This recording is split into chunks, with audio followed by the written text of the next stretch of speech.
smell is abominable. Clearly, the king doesn't allow his prisoners a single shred of dignity. This is dire. Found you. Hello, Mr. Vedafulnir. Ah, it's you. Surprised? Oh, wait. I guess surprise isn't an emotion that prophets feel very often. I certainly felt some surprise in the moment when I was blinded. Surprise at the king's sheer ignorance. Surprise at just how unfairly this world responds to words of earnest remonstration. I'm curious. What did you prophesize this time? It wasn't a prophecy. It was a word of warning. Someone had to say it. The king has forsaken all reason in pursuit of his obsessions. I simply told him that if he continues on this path, Khaenri'ah will surely fall. But he didn't listen. Worse still, he stabbed you in both eyes and locked you away. Dane asked for my help. The court is in complete chaos now, but I'm sure you predicted that. Everything is transpiring as I foresaw, yet I am powerless to change it. Fate is an immutable force. I can but lament as the inevitable unfolds.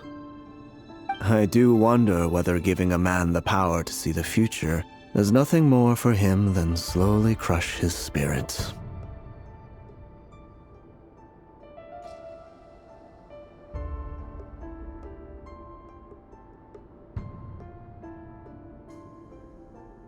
Forgive my curtness, Vedafulnir, but the king did not suddenly turn on you today.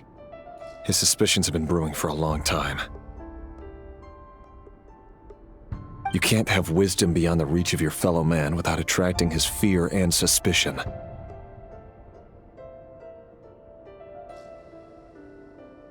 There are things the king does not want to see. So, he doesn't want you having visions of them either. He blinded you because he thought this would make the visions stop. He wasn't entirely wrong. I did indeed lose my power to see the future. Right up until... Until what? Just now. I believe I saw something new. Well, tonight could go a lot of different ways. 5 of us banded together to storm the palace, also we could rescue you. This will go down as the most tumultuous day in Khaenri'ah history. I sense hatred in you, but also hope. A desperate hope that with the tyrant deposed, that will be the end of the story. But this is not the end. It is the beginning of a new chapter in a whole new story. There are many men of honor and courage in this world, Rerir. But you are not one of them. You're not here for justice, are you? You're here for yourself.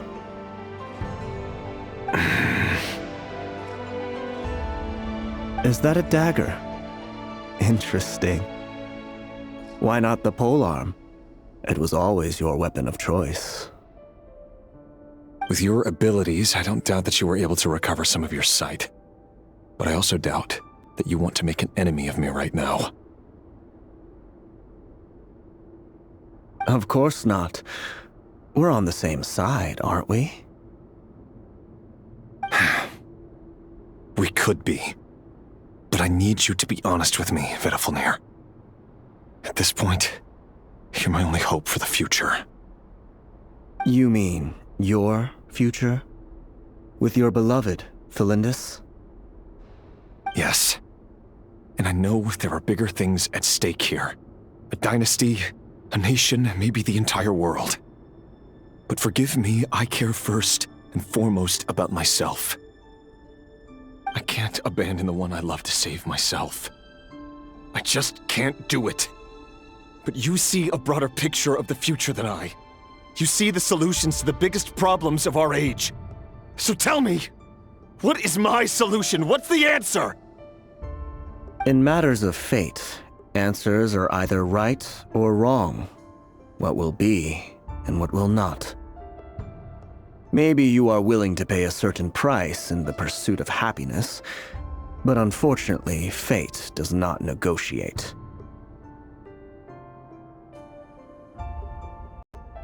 That is the cruelest thing about fate. It is unmoved by your sacrifices. That can't be true. I know it's your voice that I keep hearing in my head, urging me to see how the world is changing, to seek more power, so I can protect the things I love. You show me disaster, but you won't show me how to avoid it? Why? Why are you doing all this? My voice. In your head.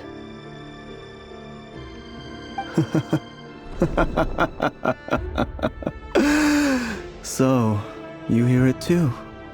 The voice that steals your mind, gains your trust, and drives you crazy. It turns out that we are not so different, you and I. Vedifilnir just broke into the strangest smile I've ever seen in my life, as if he'd discovered some monumental secret. But then he suddenly switched to looking extremely weary. Very well then. My advice to you is as follows. You must persevere. Whatever trials and tribulations you may face, be steadfast in the belief that they are your path to the future. For as long as you live, your story with Thelindis shall not come to an end. That is the only chance you have of fighting back against fate. It is up to you whether you believe my words. Regardless, that is all I will say on the matter. I have no right to intervene any further. I will hold you to your word. Thank you for setting me free. In return, I will tell you one more thing that you cannot afford to ignore. Just then, a strange wave of energy rippled through the city. We had no idea what it could mean. If I were you, I would head to the Universitas Magistrorum. The Universitas? Oh no! I'm sure we'll be seeing each other again very soon, Rerir. Whatever Vedifilnir said, I didn't catch it. I didn't even help him out of the prison. There was no time to lose.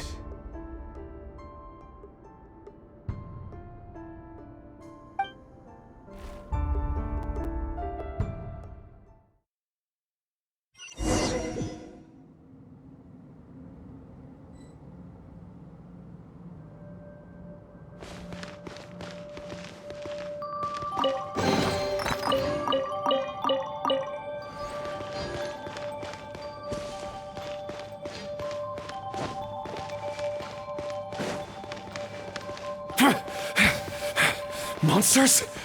Is this Rhindaughter's doing? Or the Universitas Magistrorum? Out of my way! Close your eyes. Eeny, meeny, mo.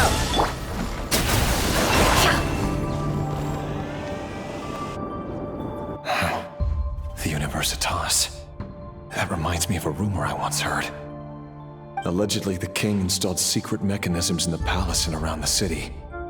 No one knows where they are or what kind of power they hold. But if they were ever going to activate, it would probably be on a night like tonight. Help! Help! Hold on! Don't let them anywhere near you! Save me! I can't! Ah! That sounded like an explosion. So, the rumor is true? The king really went through with it? What other means does the king have at his disposal? They must run on power from the Abyss. And given it's a major center of Abyss research, anyone over at the Universitas will be in grave danger. I have to hurry!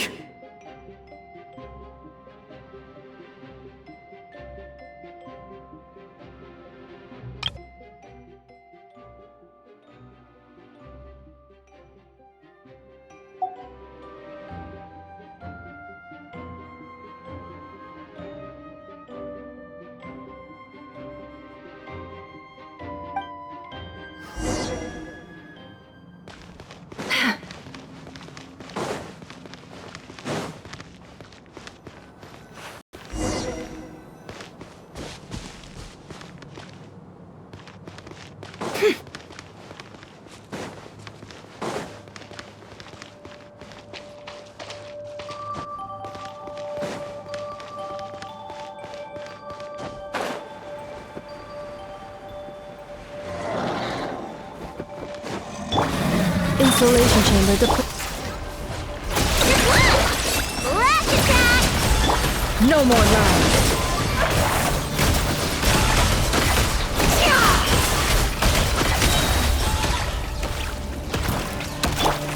Defensive mode engaged.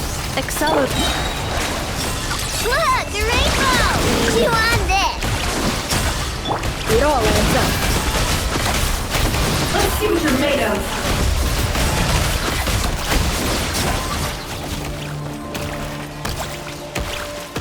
Insulation chamber deployed. No more lies.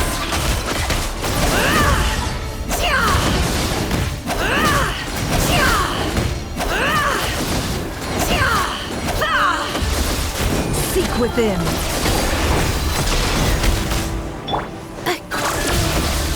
Observe. Do you fear the dark?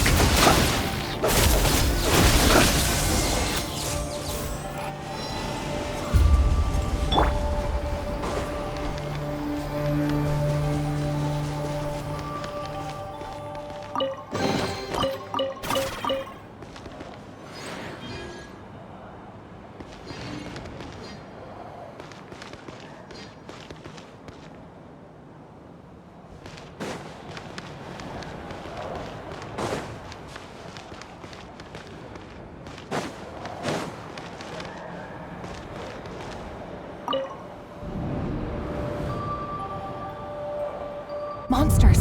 At the Universitas Magistrorum? Why now?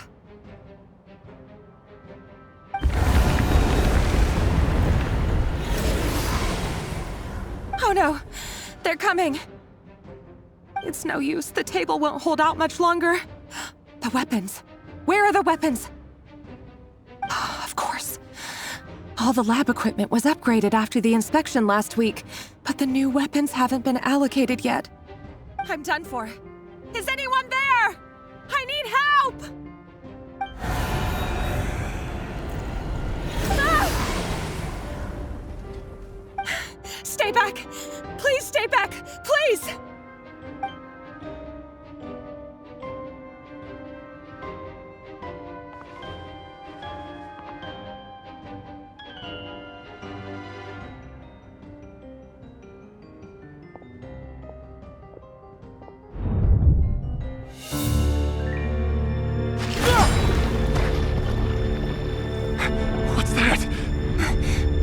Rear. So the rumors about your work are true. What? No! Listen, something happened at the palace tonight. We have to leave! You don't need to lie to me anymore. What do you mean?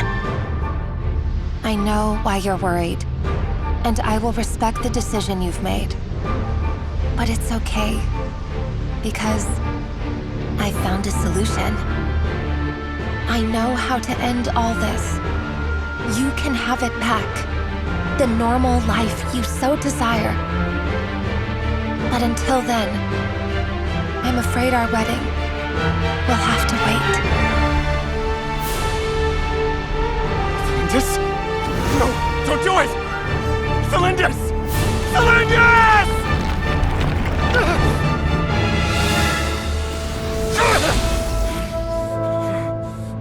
I told you, Rerir. Let her go. You will find someone better. No! No, I won't do it! I have to save her! By what means exactly? A lowly pawn. You lack the power and the strength of will.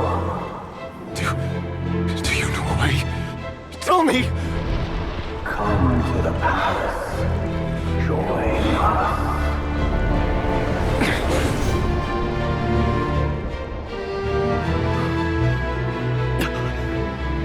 Rerir, thank goodness we...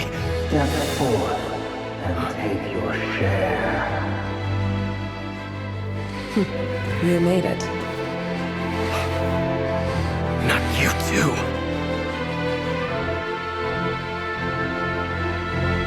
Hatred or grief, despair or desire. We all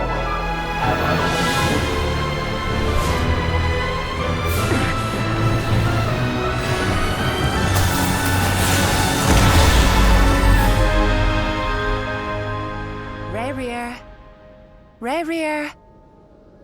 Thlendis? Were you daydreaming?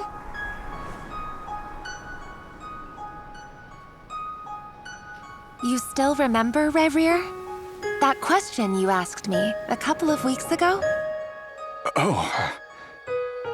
You mean the proposal? Yeah. I'm wondering, where do you think would be a good place to discuss it? Maybe in the garden? Or were you thinking a fancy restaurant? It's your choice.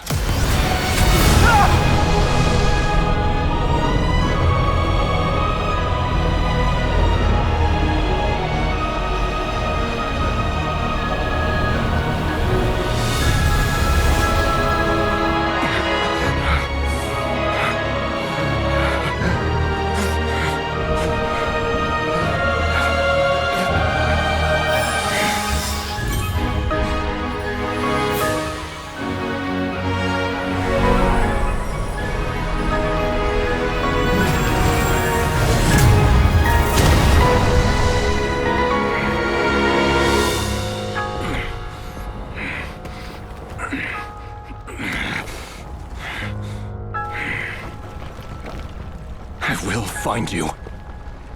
And then, you can give me your answer.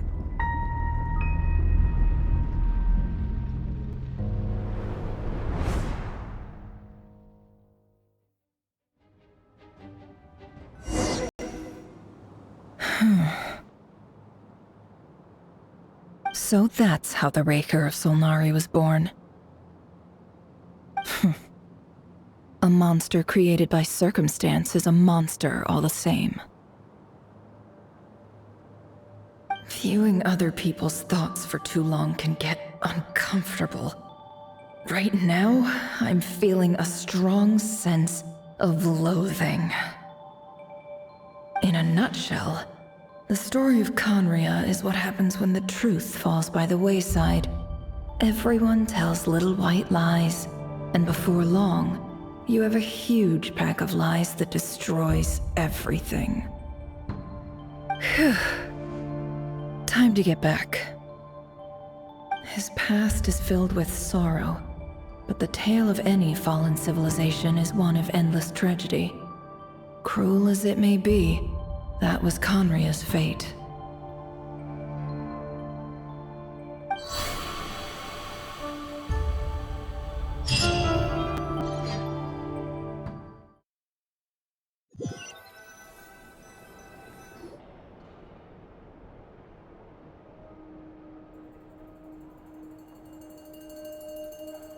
Everyone, I'm back.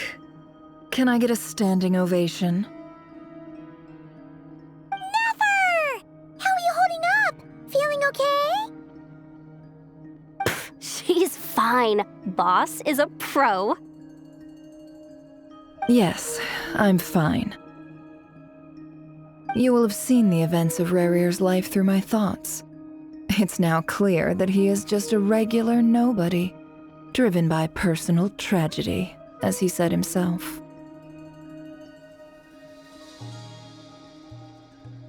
I mostly agree. There's only so much we can know about him from his memories alone, but they did give us a clear glimpse into his life in Conria. However, I would not consider Rerir to be a nobody. He was deeply involved in the events of that era. Yet, when the catastrophe of a generation strikes, nobody is safe. Sounds to me like you're speaking in riddles again.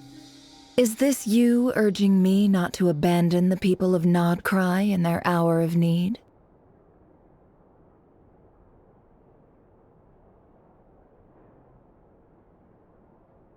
That's not what I meant. Although I do hope you choose to remain a part of the plan.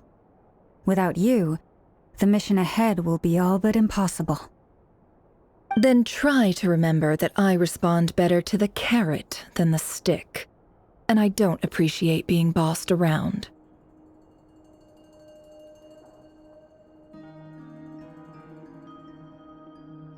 Now, as for you, Missy, You were excellent. You stuck to the rules of the ceremony and kept your mouth shut the entire time. Bravo. Cool! So, can you fill me in on the deets now?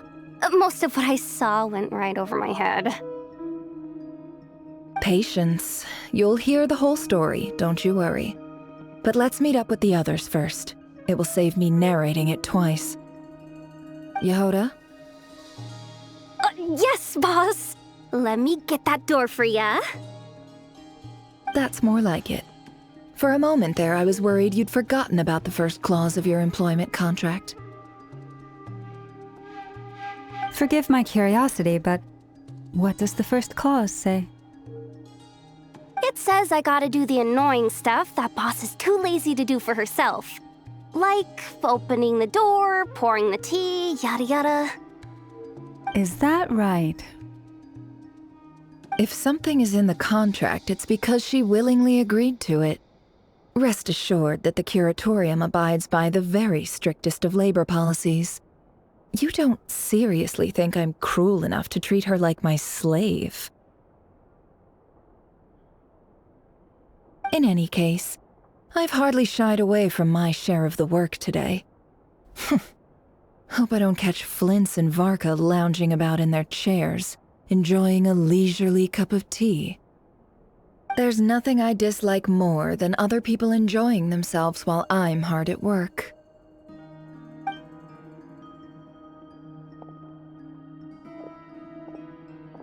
Oh no.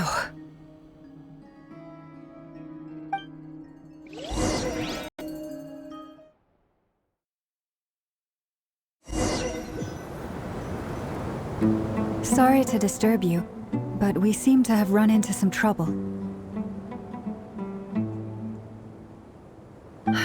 Evidently so. Don't worry, I'm not about to leave you to fend for yourselves. I'm not that kind of boss. And it would go against the curatorium's labor policy. I'm sorry. What did you hear me say? I wasn't talking about labor policy. Wait. How long have I been standing here? Not long. You just appeared by the door a moment ago.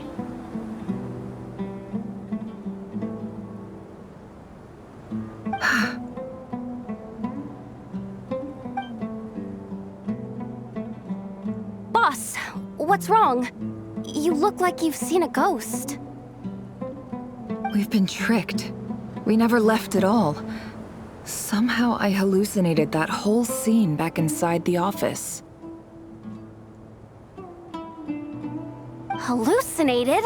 But how? How indeed. This place should heed my will alone. All thoughts and actions that occur in here are just a result of pawns moving across the chessboard in a carefully calculated manner. And nobody has access to this chess set but me. So you control everything in here? More or less. But yes, it's a special technique of mine. Has anything like this ever happened before? Only once. It was the first time I used the chess set. Is there any similarity between what happened then and what's happening now?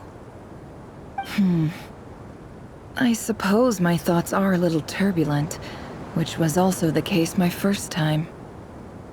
Is there anything I can do to help? The first clause of your contract clearly states that I only need your help with things that I'm too lazy to do myself. Meaning, you're not feeling lazy right now? Meaning, this is not something Yehoda can help with. The chess set is a personal treasure that I alone understand. I must be the one to find our way out of here. Boss, it's fine. Really. Let me do something useful. Oh, listen to you. Whatever would I do without you, Yehoda? What? Really? Yes, really. Where would I ever find another employee as obedient and servile as you? God forbid anything ever happens to you. Oh, okay. Well, anyway, I was thinking of fetching some water. There's gotta be a source around here somewhere. I suggest everyone finds someplace comfortable to take a rest. We gotta conserve our energy. Even though all this chess malarkey doesn't exist in a physical sense, mentally speaking, it's all real. And so is our tiredness and fatigue. You don't want to dismiss mental fatigue.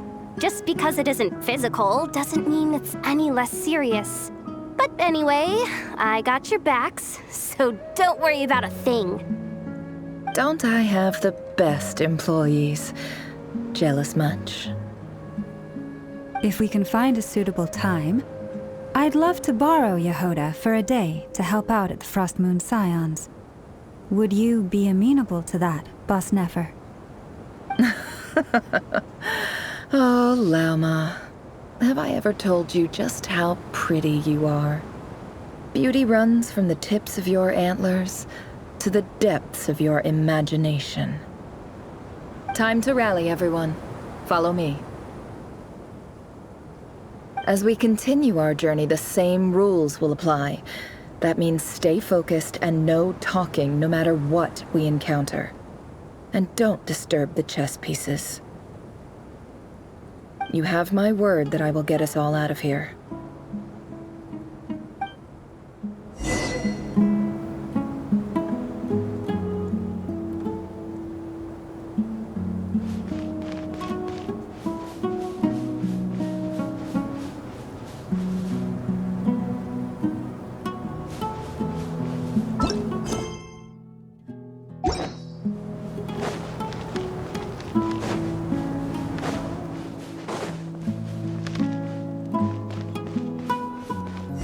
Looks familiar.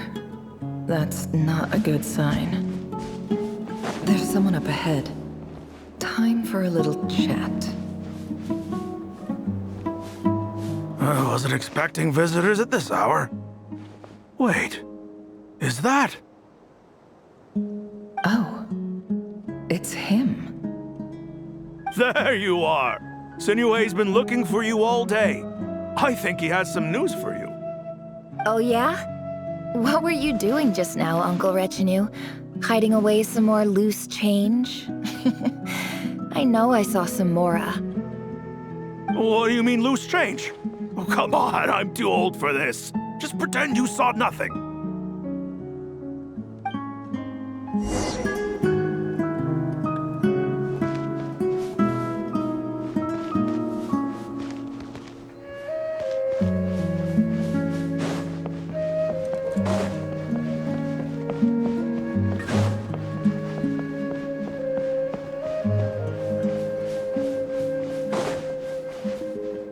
Hey, kid.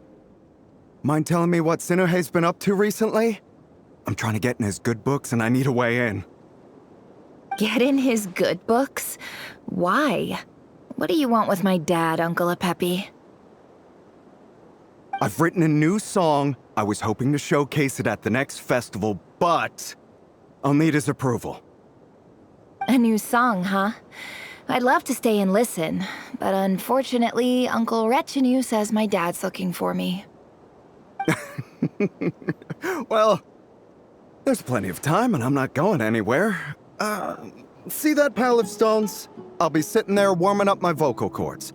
Come find me when you're done. Pile of stones. Got it.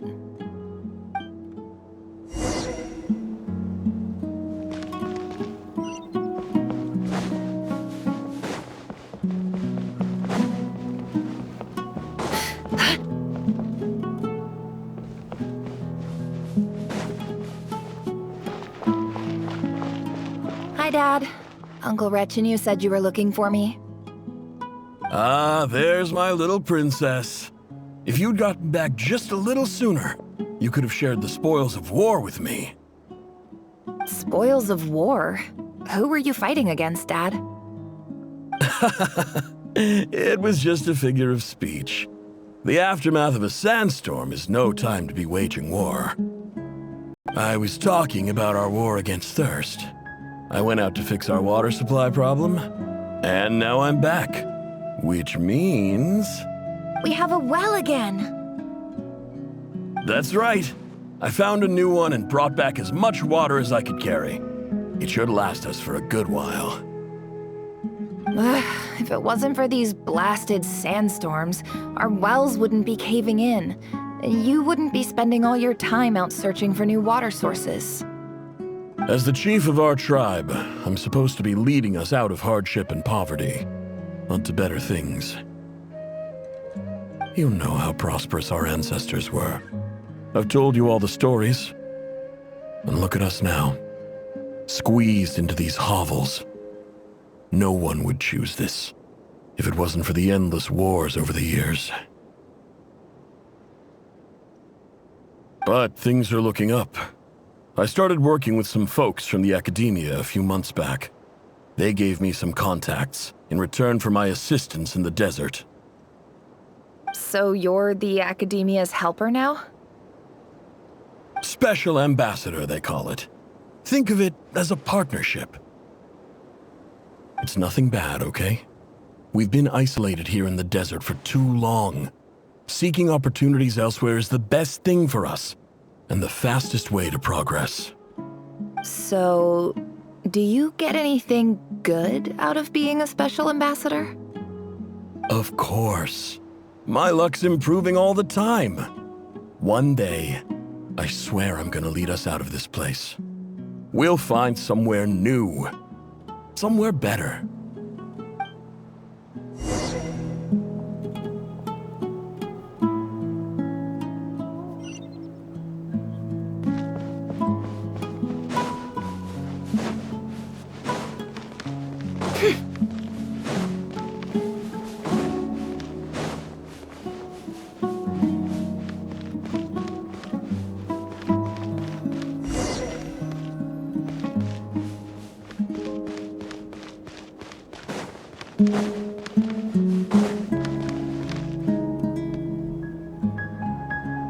That's our well, and you know it. You stole from us. Well, you've gone from chief to thief, and now you have to face the consequences. Did you really think you could take our water without permission and get away with it? You're either brave, stupid, or both. And that Special Ambassador act? Yeah, nice try. We spoke to the academia. They said it was all news to them. You're a liar and a cheat!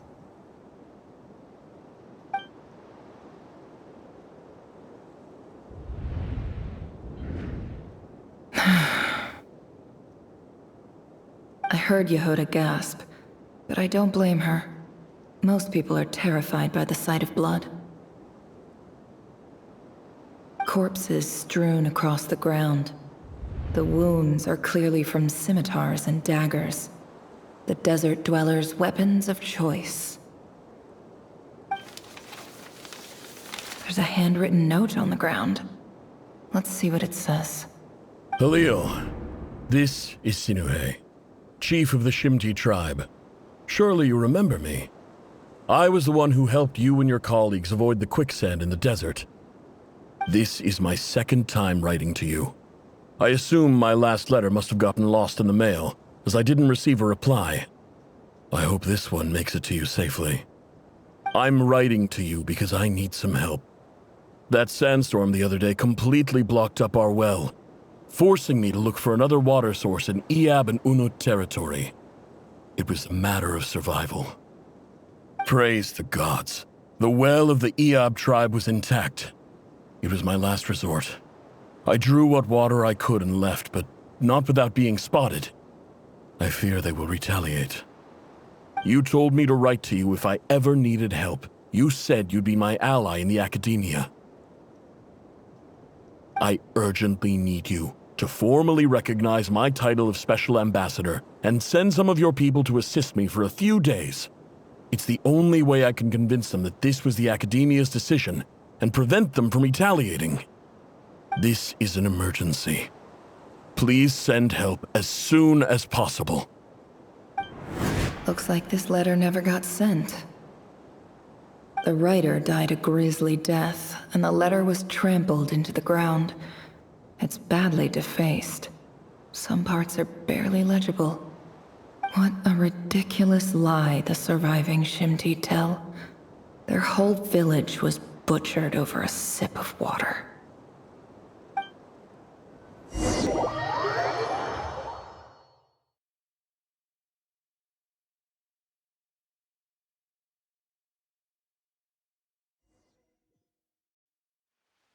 Ah, officer. Welcome. Welcome to our humble village. I thought you would at least have the courtesy to provide some respectable libations. This is the finest wine Aru village has to offer. I promise.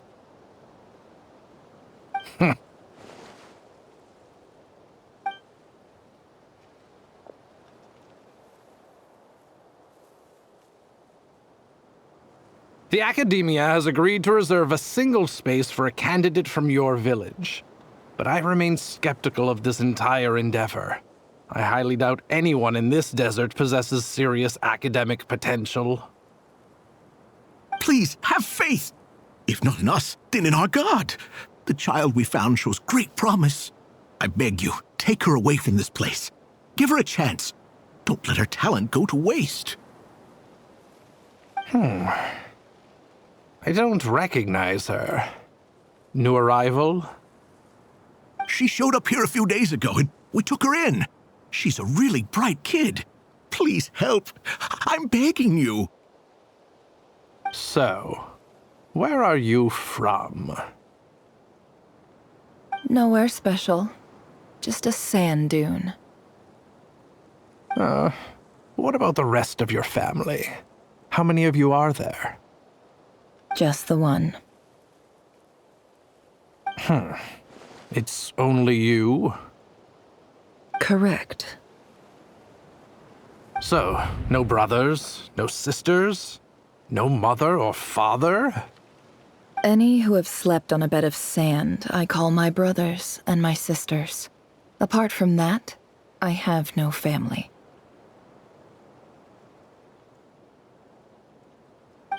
All right. Get over here. Sign your name on the form.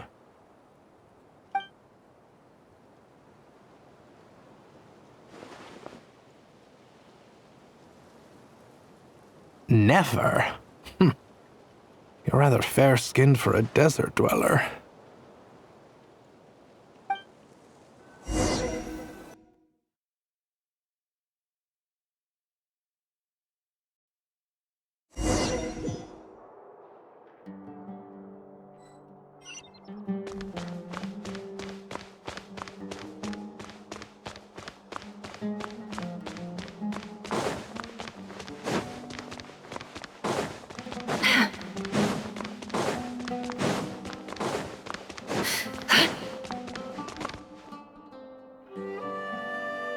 Nefer, this term's assignments have been issued already.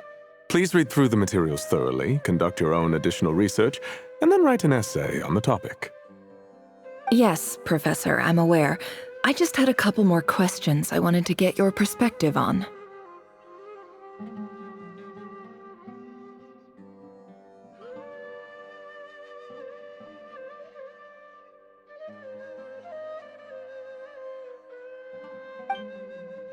Oh? Please ask away. Well, I saw the other students' problem sheets, and I couldn't help but notice that my assignment is much easier than theirs. Do you really think I'm a weak student? A weak student? Goodness, no. Quite the opposite. You have a sharp mind, almost too sharp. I think what you're saying is, a weak student wouldn't have noticed the discrepancy. And if they did, they certainly wouldn't complain about the lighter workload. You see, sharp as they come. You see things the way they are, and I'm sure you know why they're like that. Because of where I come from. Because I'm different. I'm sorry, Nefer. I don't like it any more than you do. It's just... Anyway, you said you had a couple of questions. What's the other one?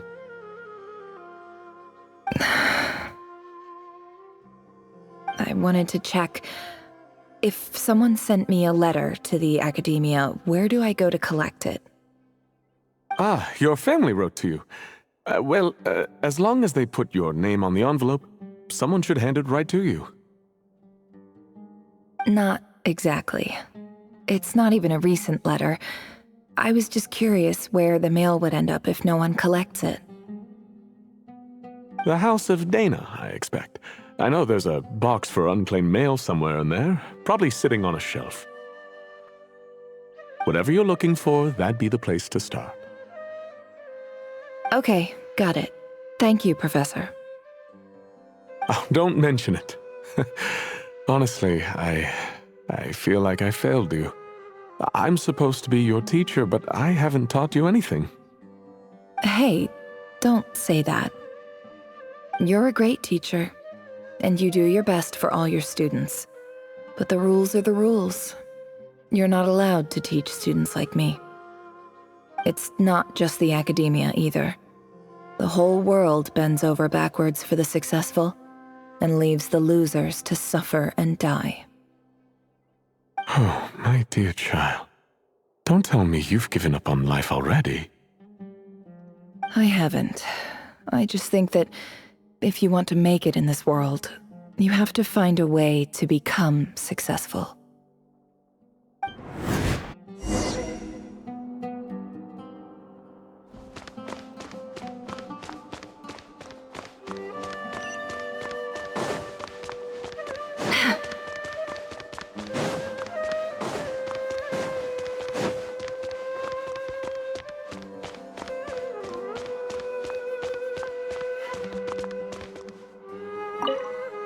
This must be it. A big cardboard box full of unclaimed mail. And probably some letters that ended up here by mistake, too. Let's take a look.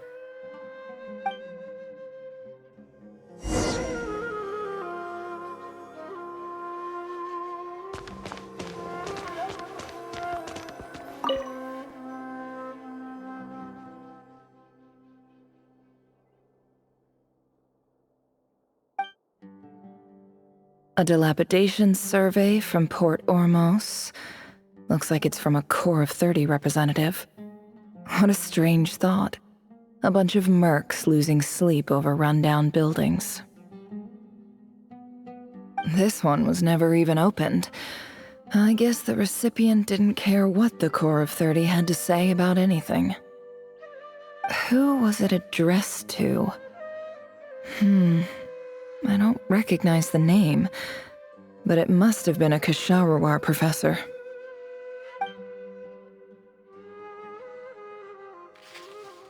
This one is addressed to the Immorta Sage. The title is Changes Observed in Satyavada Life Symptoms. Why do all these letters read like full-blown dissertations?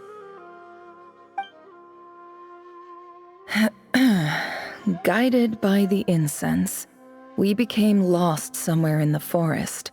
All the barriers between levels of consciousness disappeared as our minds soared around in circles, looking for a branch to seek refuge on. In clinical terms, these symptoms fit the description of incense poisoning. The Immorta Darshan strictly prohibits the use of hallucinogenic substances, but I believe there are still people getting away with it. For example, my neighbor who always breaks out into song and dance after using incense. This seems like something the Academia would want to know about. Why wasn't it collected? Wait, what's this written on the back? It's so small. The note says, "The sender authored this letter while under the influence of mushrooms.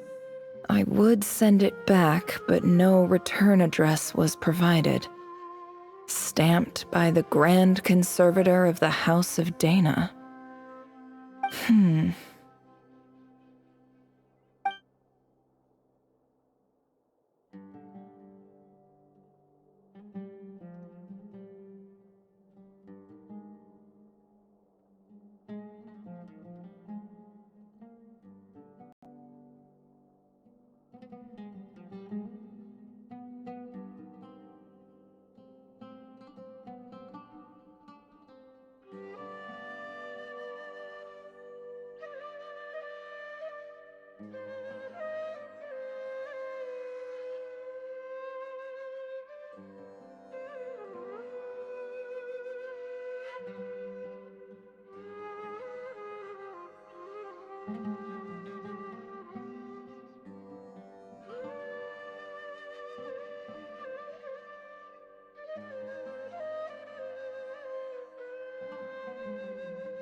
This next one is addressed to Grand Sage Azar?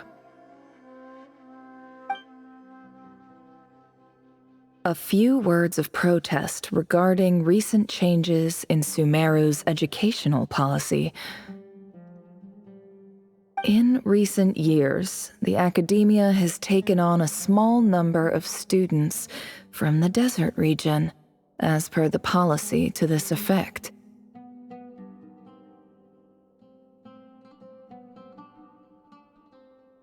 However, it appears to me that these students have not, in fact, been provided with educational opportunities that are, in any meaningful sense, equal to those enjoyed by their peers. As well as receiving dumbed-down assignments and perfunctory tutoring, they do not even have full access to the Akasha system. Education is the fundamental purpose of this institution, which should go without saying in a nation whose founding virtues are knowledge and wisdom. I ask you, is the lip service we pay to the policy of education for desert students truly the standard of pedagogy to which the academia aspires? As Grand Sage, policy decisions are your prerogative. But do not forget your roots. You and I were once students too, as was everyone else in this institution. I do hope you will give some serious attention to this matter. I encourage you to discuss issues like this with myself and others, and listen to some alternative opinions. Great letter. Shame it didn't get to where it needed to go. And the sender is... Huh? Sage Cyrus of Spontamod. I didn't realize anyone else even knew how bad students like me have it in this place.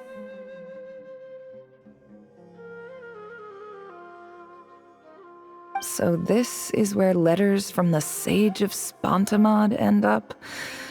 Nice one, Grand Sage. Really enlightened leadership. Whatever. This isn't what I came here for. Moving on. I'm not exactly holding out hope that a letter sent from the desert would even make it here. But if it did, where else would it end up if not in this box? I can't believe how much discarded mail there is. Must have been years since someone last went through it all. And this is just one box. The whole House of Dana is boxes on shelves. I don't believe for 1 second that any human being has sat down and read through all the documents in this place. Who has that much free time on their hands?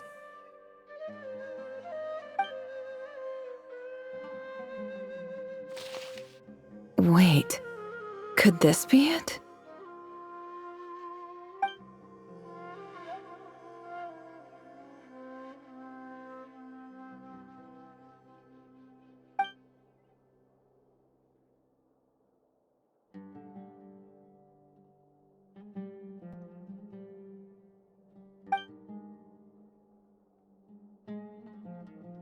Greetings, Halil.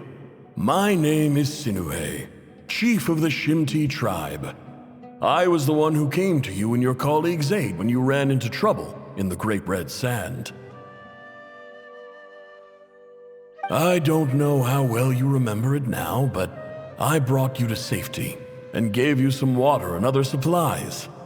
You seemed very pleased and told me your name. In my tribe, learning a person's true name is serious business, and I therefore see you all as friends. You were kind enough to leave your contact details so we could stay in touch. The Shimti tribe lives a harsh, nomadic existence in the desert. You were sympathetic towards my plight, promising to make me a special ambassador of the academia and help us find a way to make a better living. This brings me to my reason for writing. Our tribe has fallen on particularly hard times, and I would like to ask for your assistance. There was a terrible sandstorm a few days ago, which blocked up the well in our land. To ensure my people's survival, I had no choice but to venture into Iyab and Unut territory in search of an alternate water source. The Iyab and Unut are descended from the Thamudians, while we trace our ancestry to Tulatala. We worship the Lord of Flowers and have had relatively good relations with our fellow tribes up until now. I found a well belonging to the Iyab tribe. They declined to help us, but I really had no other option, so I took some water to keep me and my tribe alive. My actions are certain to incur their wrath. When we met, you assured me that you would be my ally in the academia. I would like to take you up on that offer, because I really need your help. I wonder if you could send an academia representative to meet with me. That aside, the last time you were here, you mentioned that the academia had started accepting students from the desert, and I told you a little about my daughter, Nefer. We have next to no resources here in the desert, and my power and influence are limited. Would you consider enrolling my daughter at the academia? She is a smart girl.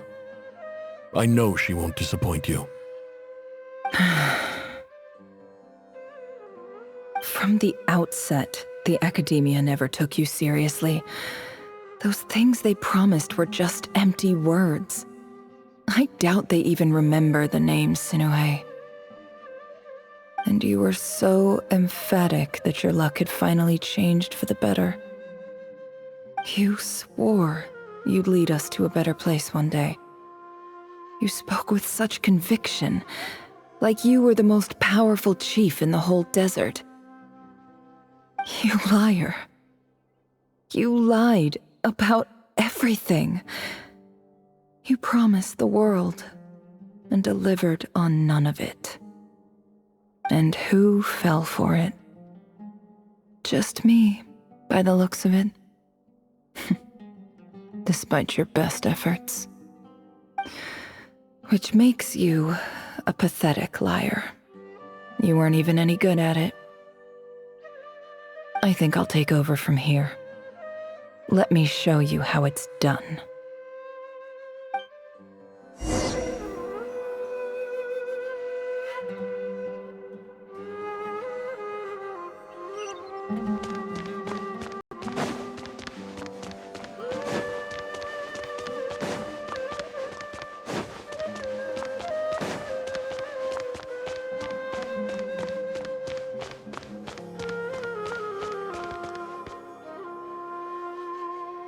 I just came to say goodbye.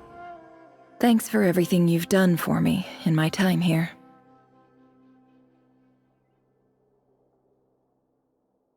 Nefer? You packed your bags. Where are you going? I'm quitting. Something's come up in my hometown. Gonna head back and deal with it. Huh?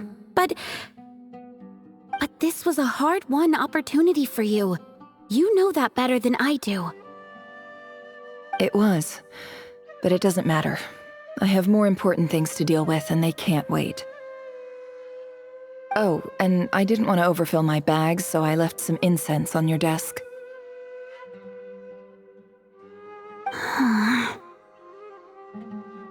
What's wrong? I thought you liked incense. Although, I did read somewhere in the House of Dana that it has hallucinogenic effects. Don't use it all at once, all right? Isn't this the stuff you brought from your hometown? You're just letting me have it? But you said it's a rare and valuable commodity. Yeah, about that. I lied. It's not rare at all. There's this bunch of ruins near my hometown that are practically overgrown with this plant. It's not worth much. Keep it, it's fine. But never... All right, that's all from me. You take care.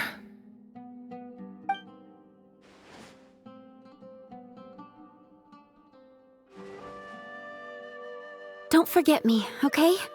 I mean, we're more than just classmates, right? We're friends. Yeah, I'll remember you. I lied again. That incense is worth a fortune, and it's a rare find even in those ruins. And as for remembering her, I have far too much to do when I get back. No time to reminisce. I'll be lucky if I even make it through this alive. But either way, I expect I'll forget you pretty quickly.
It's a pleasure to meet you, Mr. Arif. So, what does the Academia want? Since they've sent their special ambassador, I assume there's a big business deal to be made. If not, I'd be very disappointed. Please, sir, lower your blade. You're lucky I'm the one they sent. Not all special ambassadors share my admiration for the Iab people. The ever-shifting balance of power in the desert reduced the once great civilizations of this region to rubble and sand. But the story of the Iab has a very different trajectory. Others grew weak, but you grew strong, beginning in obscurity and moving to prosperity. You're the only ones who defied the trend. Huh. So, you do know who you're dealing with? This well is the perfect symbol of your strength, is it not? It used to belong to the Unut, but it looks like you have control over it now. You're not wrong. But I'm sure you didn't come all this way just to flatter us. Of course not. I came to bring you some very good news. Some information that recently came to light, which might just be your ticket to freedom. Records uncovered by the Vahumana Darshan show that a certain well currently under Iab control is built on top of some ancient ruins. These ruins are of great archaeological interest to the Academia. I checked the map carefully on my way over here, and I'm confident that this is the well in question. The Academia is offering 50 million mora in return for excavation rights. 50 million? No, wait. If these ruins are as important as you say, 50 million's a little low, don't you think? Don't get greedy, Iab. We know far more than you think. We know that you seized this well by force. Wasn't that the first step in your rise to power? To drive away the Unut and steal their water supply? So what if it was?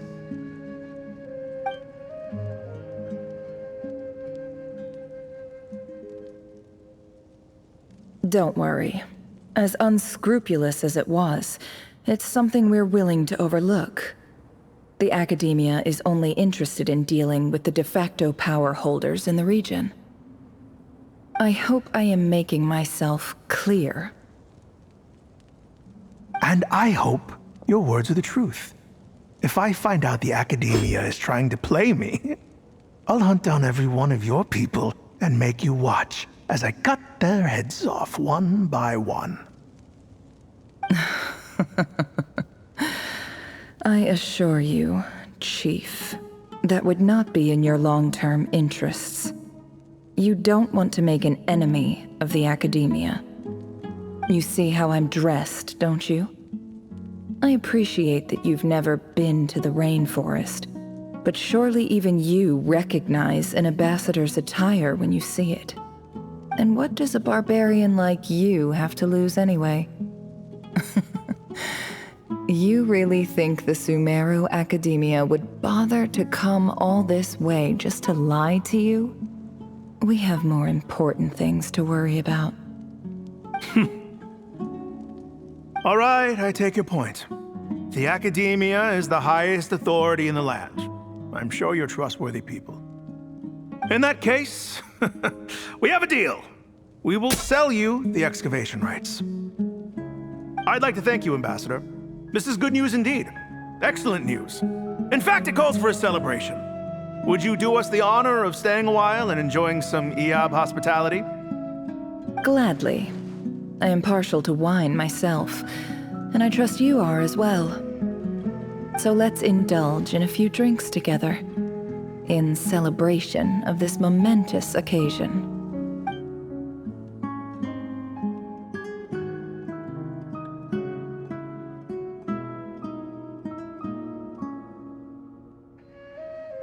Chief! Chief, it's an emergency! It's the Unut. They've taken the well. What? Well, don't just stand there. Take it back. Yes, Chief. I have every confidence in the Iab's military superiority, and yet... Well, what is it? The Unut's response was alarmingly fast. The day after we reach a deal, they seize the well. This can't be a coincidence. Perhaps there is a traitor in your midst. I don't think so.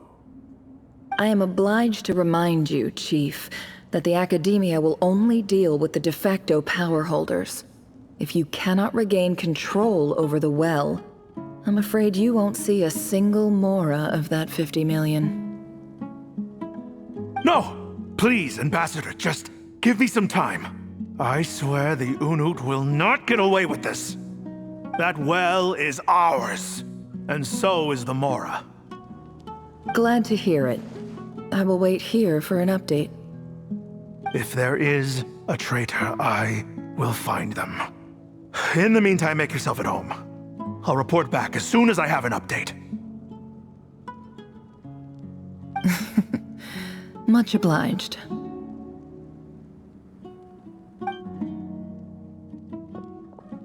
Wow. All it took was a few words and I've got him wrapped around my finger. What an amazing feeling. So, in summary, Ambassador, the Academia would rather negotiate with our tribe instead of the Eab, yes? The Eab are ruthless murderers who don't listen to reason. And now they have the gall to interfere in our research projects in the desert region.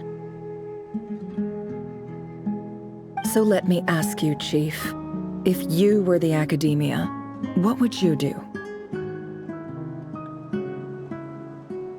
Kill them all, of course. Precisely. The Academia does not tolerate those who stand in our way. The Eab have held back our academic pursuits for too long, and our patience is wearing thin. At the same time, there is simply no way that the Academia can be seen to be intervening in desert affairs. I'm sure you understand where I'm coming from. We have our own rules out here. If the rainforest dwellers raised arms against a desert tribe, it'd start a bloody war. Right. We can't confront them ourselves, but we can support their enemies. The Unut have always had strained relations with the Eab, which makes you our natural allies. Natural allies. Weren't the Eab your allies once? You were quick to send them after us to protect your interests back when we stole that water. And now look at you. You're at each other's throats. Let me be clear. The Academia wishes to collaborate with the legally recognized rulers of the desert in this matter. We are asking for excavation rights to that well, and our offer is 50 million mora. Say no more. I believe we have an understanding. Good. Then I suggest you get to work. Get us access to that well, and the mora's yours. You see, Dad? Lying is easy when you know how. People will believe anything.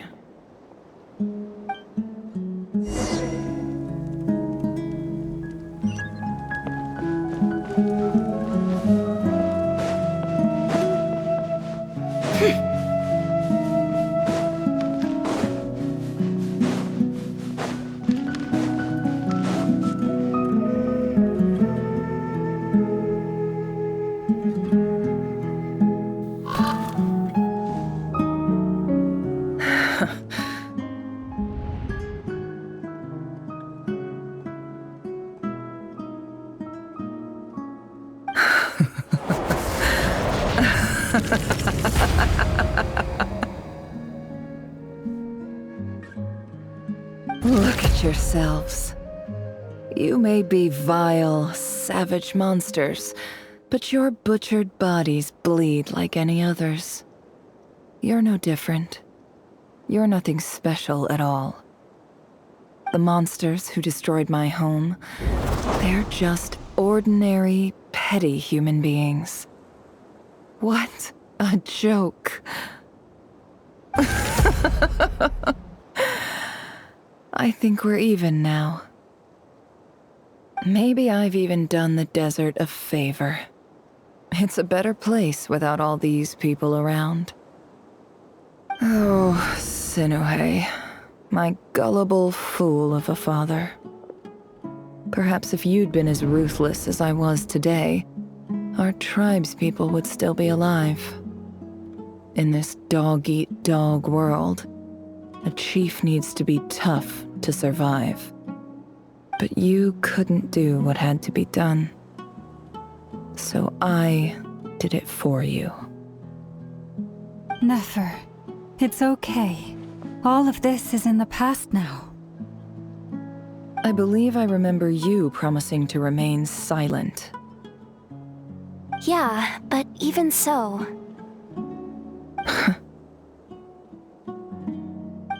Yehoda, is there anything you can do to ease the tension?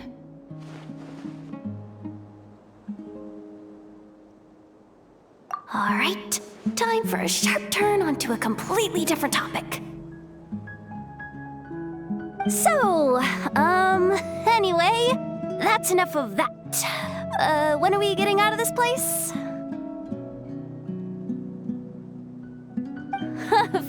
like we've been walking forever. I'm getting pretty tired. Oh, Alma, you tired? Yes. If we can find somewhere to sit down, I could certainly do with a rest. It's not far now. There should be a temple just up ahead. Yes. Really? A temple? That's where this story ends? I guess that's how things go in the desert. Desert dwellers can never escape their destiny. Or so everyone says. I never wanted to believe it, but looking back now, I'm as desert as they come. You mentioned a temple. What's waiting for us there? My biggest trade secret of all. Ah. Then I'm guessing it's where you got your power from. The power to peer into other people's minds.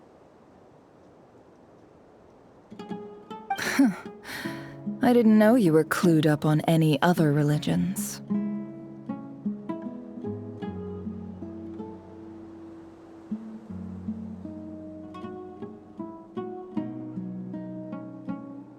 I'm no expert in the history of Sumeru, but since you come from the desert, I would imagine it has something to do with King Deshret.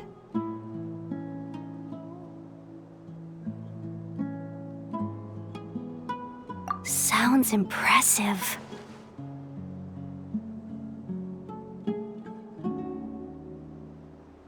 Ah, I know who you mean. General Mahamatra Sino. The spirit of Hermanubis dwells within him. That's Boss Neff for ya. She knows everything. Sino's hardly a figure of obscurity, but I know about Sethos too. What about him? Is he a big deal or something? Well, he's not a small deal, let's put it that way. Please, this is the bare-bone basics. Save the flattery. Thanks for your patience, everyone. I'm sure it's been a lot to take in. With any luck, that's our exit just up ahead.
Why does Ashru sit up on the counter? To welcome our clients, of course. A kitty's gotta earn his kibble somehow.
out of my depth here. I don't have anything to add about any of this stuff. Like, look at that statue, for instance.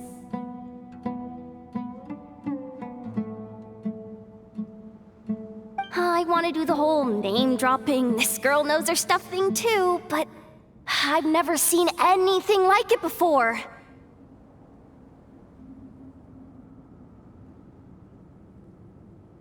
A statue with the head of a bird.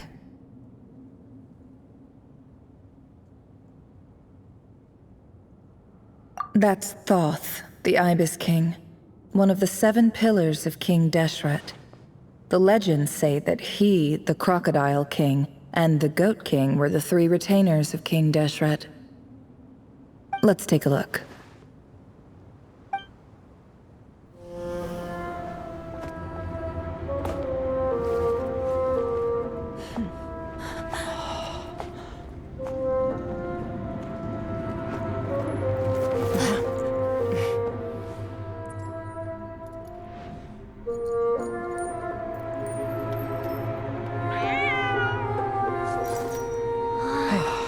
It's just Ashru.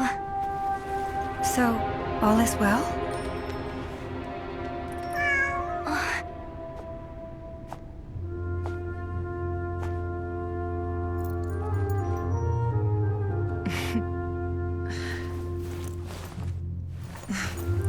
Typically speaking, at this point, the world disintegrates. Then we find ourselves back in the outside world. Besides, these are my memories. There's nothing to fear. You're sure? Of course. It's almost over.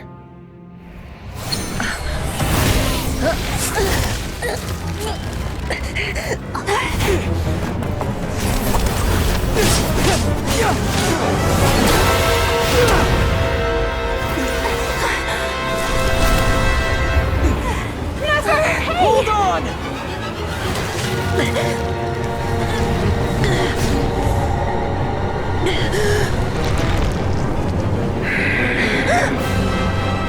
Knowing too much is always a death sentence. Speak for yourself.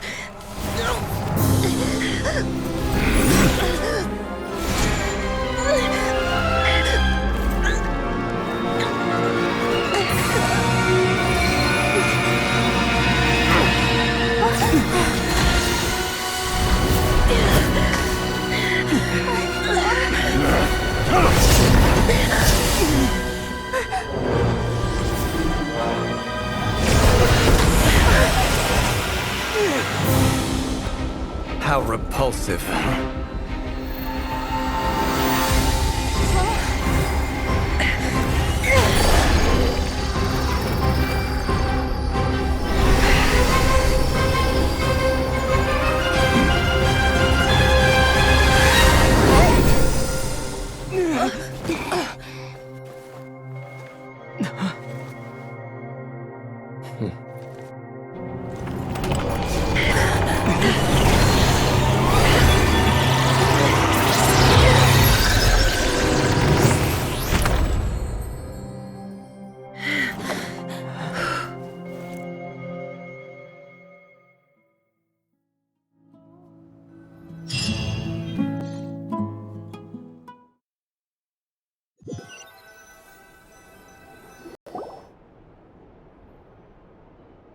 Timed that pretty well, didn't I?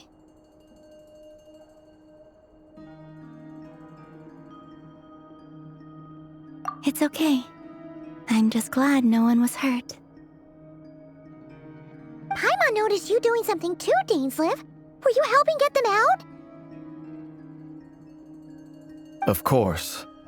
When I asked Nefer to conduct this investigation, I was not naive to the dangers involved. I had a duty to ensure your safety. Good to know your sense of justice is still intact after all these years. I take that to mean that you saw the truth. That comes as a great relief. I certainly did. And thanks to your help, I also managed to trap Rerir inside the chess set. Whoa, really? What's that? Well, to be honest, I sensed that something was wrong long before we made it to the temple. By using this fragment to probe into Rerir's past, well, the monster formerly known as Rerir, it seems I alerted him. I was tracking him, then he caught on and started tracking me too. Can't say I'm surprised. But how did he track you through your thoughts alone? That shouldn't be possible. Rerir was a secret agent who reported directly to the Vinster King. He is an expert at finding a trail and hunting down his pursuers. No wonder. He infiltrated the chess set, read my thoughts, and built a new virtual chess set inside of it. That's why we weren't able to leave at first. Speaking of your chess set, it's quite a remarkable item. Would I be right in thinking you have some connection to King Deshret? You overestimate me. I only have a connection with one of his underlings, the Ibis King. You all saw how this came to be. A long time ago, the Iab massacred my tribe, the Shimti, in our home village. A few years later, I enrolled in the academia, where some new information came to light. The Unut and the Iab fought a bitter battle over the rights to a well, all for the sake of a non-existent 50 million mora. The Iab ultimately won that confrontation, but their victory came at the cost of almost every warrior in the tribe. The final blow to the Iab came at the victory feast, when an Unut assassin beheaded their chief right before my eyes. The remaining Iab fled and have been scattered to the winds ever since.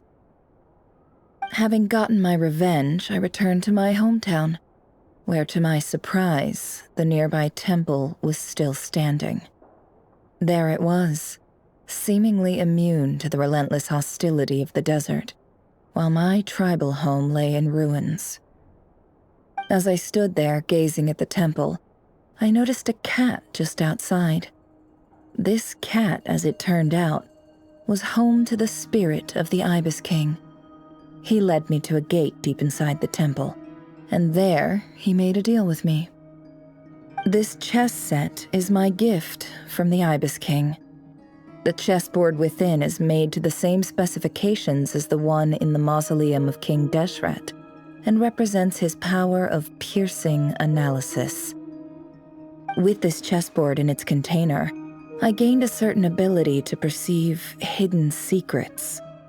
Now, you could conclude that the Ibis King simply wanted to give the people of this world the power to seek the truth, but I don't believe that's the full story.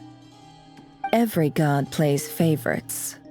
Their hearts are as fickle as any humans, full of secrets, perversions, egotistical tendencies. But precious few gods are willing to admit this. It is the same with all powerful forces, including fate itself. Their gaze falls preferentially upon a select few. As you rightly point out, this is an act of favoritism. If you're alluding to the Abyss, then yes, I agree. Gather the others. It's time to share everything I've learned.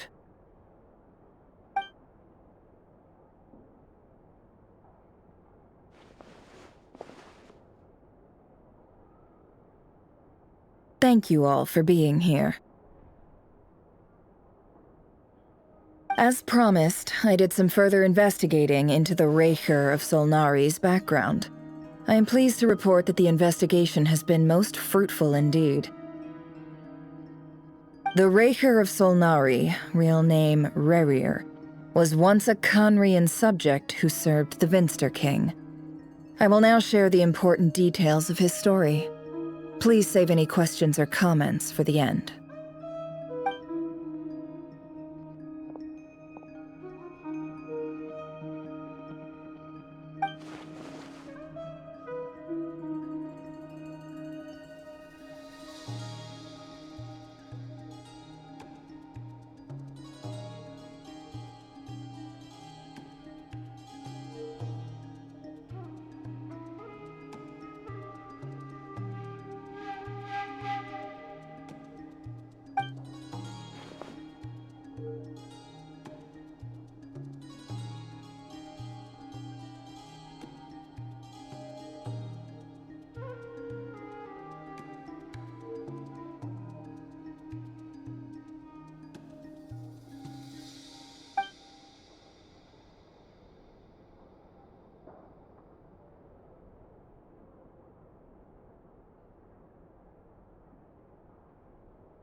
So that's why he's so obsessed with the moon.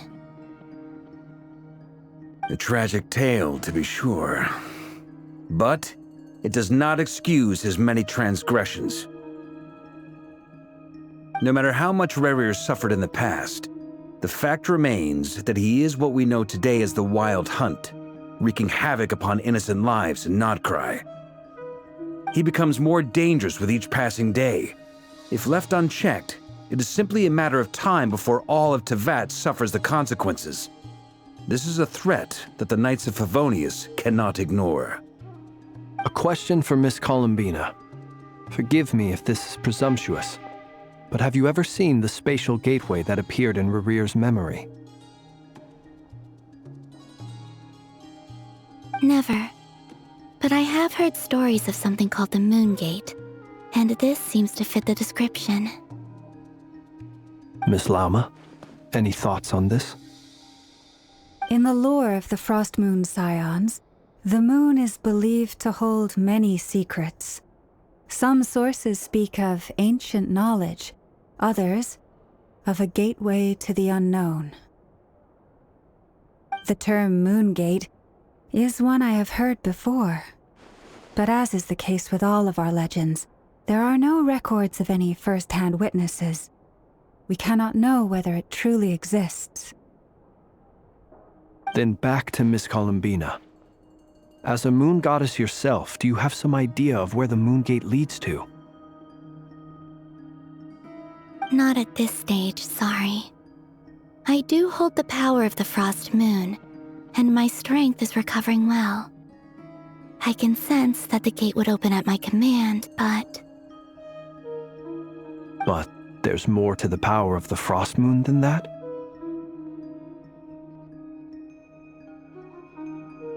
Yes. A moon goddess has the right to open the Moon Gate, since it is a path to the moon. But as never mentioned, holding open a spatial gateway takes a huge amount of power. And right now, I need to conserve my energy to fight the Rahier of Solnari. I'm afraid this is one mystery we may have to leave unsolved for now. I agree. Better to save your strength. But if you'll humor me for a moment, I have a bold conjecture of my own regarding the world beyond the gateway.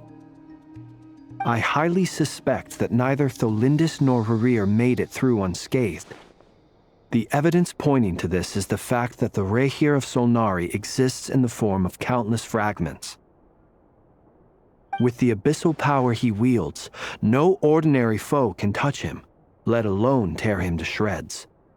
And yet, the Wild Hunt proliferates wherever his scattered fragments lie, drawing hordes of monsters to many different locations across the land. So your theory is that Rerir was physically torn to shreds by some powerful force?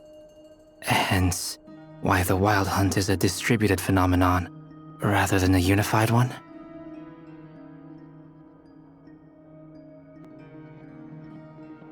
Makes sense to me. Explains why the Wild Hunt is so pervasive, and why he's been trying to piece himself back together. He was whole to begin with, and he wants to be whole again.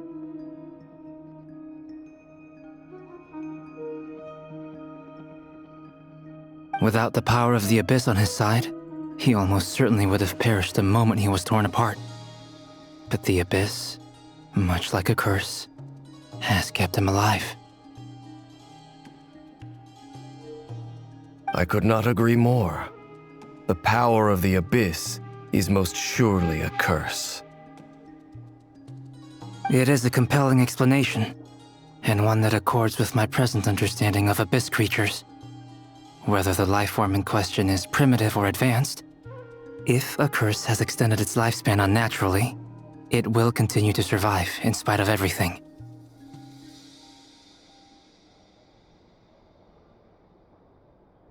This raises some interesting questions. I will run some experiments and see if there is any validity to my suspicions. That being said, regardless of whether my research bears fruit, I would like to thank Miss Nefer for conducting such a thorough investigation. Already, it has greatly enriched my understanding of the entity we face. My pleasure, Mr. Albedo. I too hope that the information I have shared today proves useful as we look to formulate the next stage of our plan. Hey! What is it, Dainsleif? You look really upset!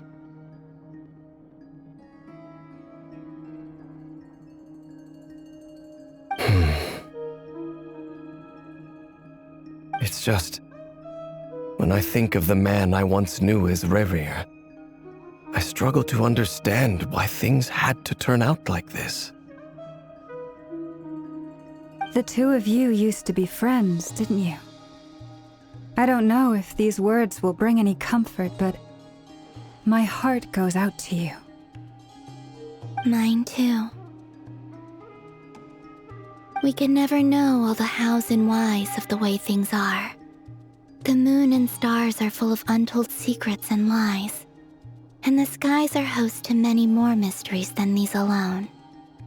Yet, none of that can begin to compare with the complexity of human life. Those are the first comforting words I've heard in a long time. Thank you, both. Well, I think this is a good place to end today's meeting. I'm sure Nefer needs some time to recover. She's been through an awful lot today. That's very thoughtful of you, Lama.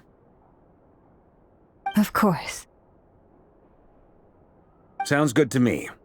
Take some time to rest and digest before we reconvene to nail down a plan.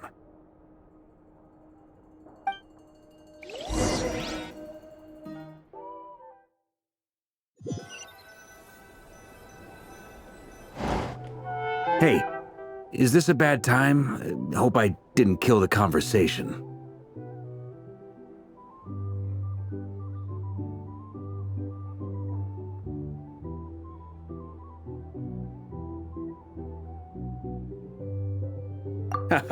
No need. Come on, let's talk outside.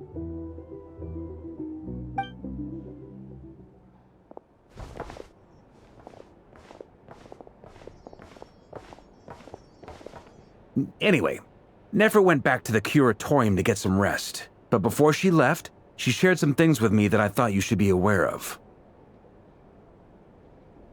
Firstly, although she managed to trap the Raker of Solnari inside her chess set, there's no guarantee that the power of the Ibis King is any match for one of the 5 sinners. Their powers are beyond our comprehension.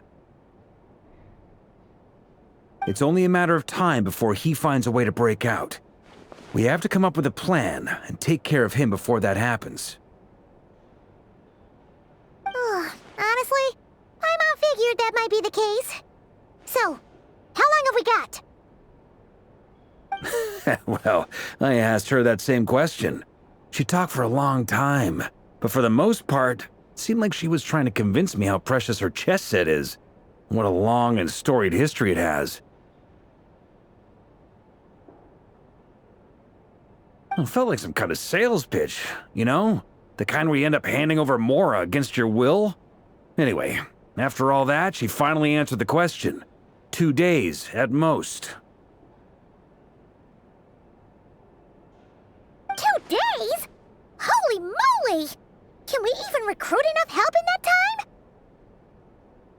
That remains to be seen. Which brings me to the second issue.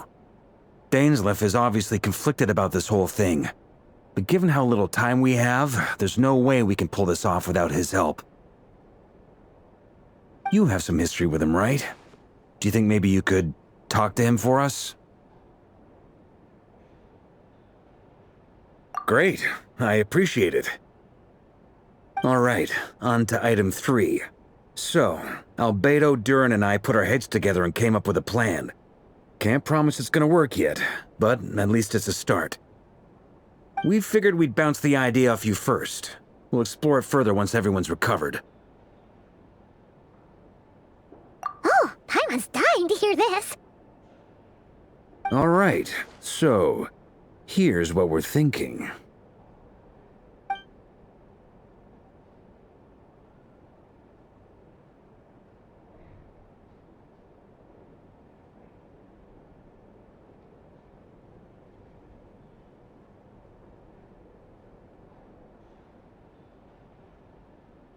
we felt a little uneasy about roping you into this. I mean, firstly, you're not locals, and secondly, none of us are your boss. You're well within your rights to refuse if you so choose.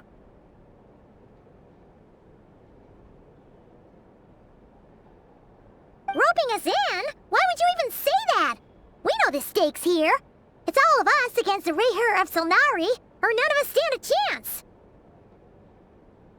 I choose my words very intentionally, I'll have you know. I like to think there's an art to striking a down-to-earth tone even when the stakes are through the roof. Sir Varka, I have a few thoughts about this plan.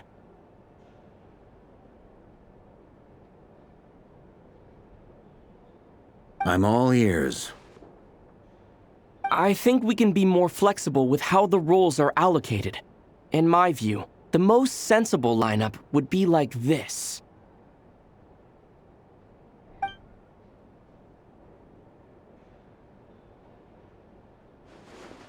I see your point, yeah.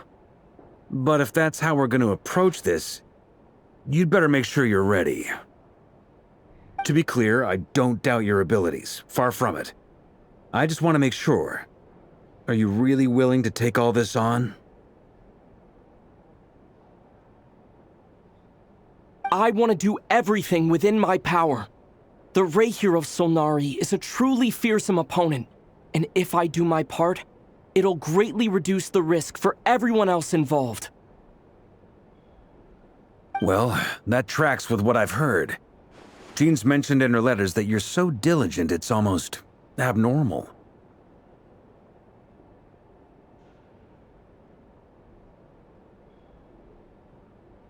As in, most people weigh up the risks and rewards in situations like this. But you seem to just march towards danger without a moment's hesitation. Of course, everyone appreciates a fearless pioneer. But all that aside, I'm the Grand Master of the Knights of Favonius, and you're our honorary knight. I want to make sure your courage doesn't come at the expense of your safety. Thank you, Sir Varka. I should be the one thanking you. It means a lot to have you on board. I'll give some serious thought to your suggestions.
This is a thorough plan, but I do have one last question before we take action. How can we be sure that our enemy won't leave the designated area?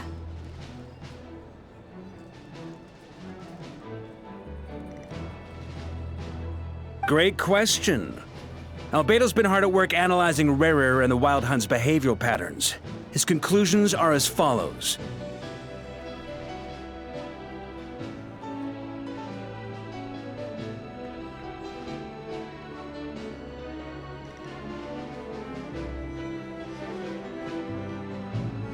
Firstly, from the earliest known confrontation until now, Rarer has never displayed any ability to manipulate the dimension of space. So it's unlikely he has any power in that domain.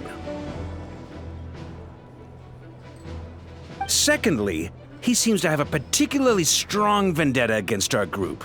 If we put him in a fight-or-flight situation, he'll choose to fight every time. Thirdly, finally, and most importantly, he is consumed by hatred, both for the moon and for his enemies. Turns out, we tick both of those boxes.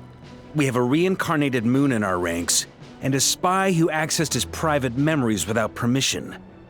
He'll be baying for blood, not looking to escape.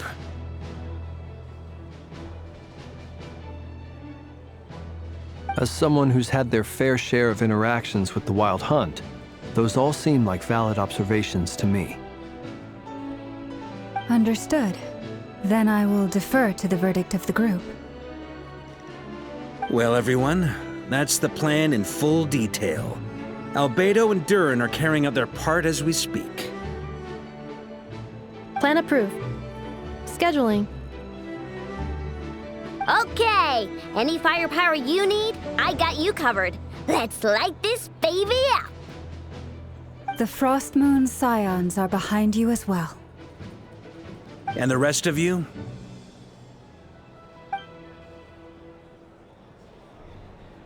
No objections? All right, then it's settled. This is the plan we're going with. Next up, an old tradition of mine. Anyone who wants to back out, now's your chance. Wait, we can still back out of this? Everyone says things they regret, right? I don't want anyone feeling trapped because their mouth said yes before their brain had time to think things through. A very people-first approach.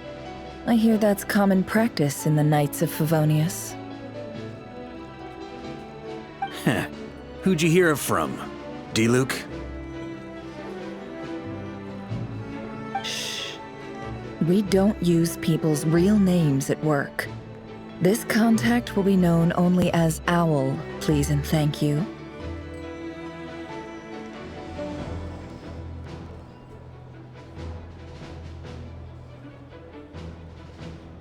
This plan can only work if everyone does their part.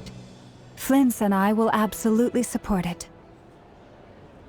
We shall indeed. You'll be glad you accepted our help. Also, you are the last person I expected to see here, Miss Dory. It's not often I get called Dory in a work context. My peers usually call me Lord Sangamabe.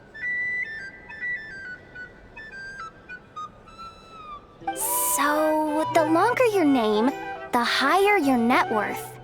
Is that the idea here? In that case, Mr. Flint's here must be worth a fortune. That's right, I know your full name. It's... The walls are thin here. I'd appreciate you keeping that a secret.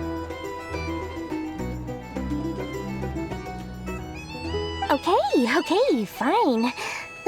I'm actually only here as a favor for someone else. Do you have any idea how much it would cost to hire me otherwise? Oh, does this mean someone out there actually has the power to boss Dory around? It most certainly does not. We have a long-standing and mutually beneficial business partnership. She's actually the mom of a friend of yours.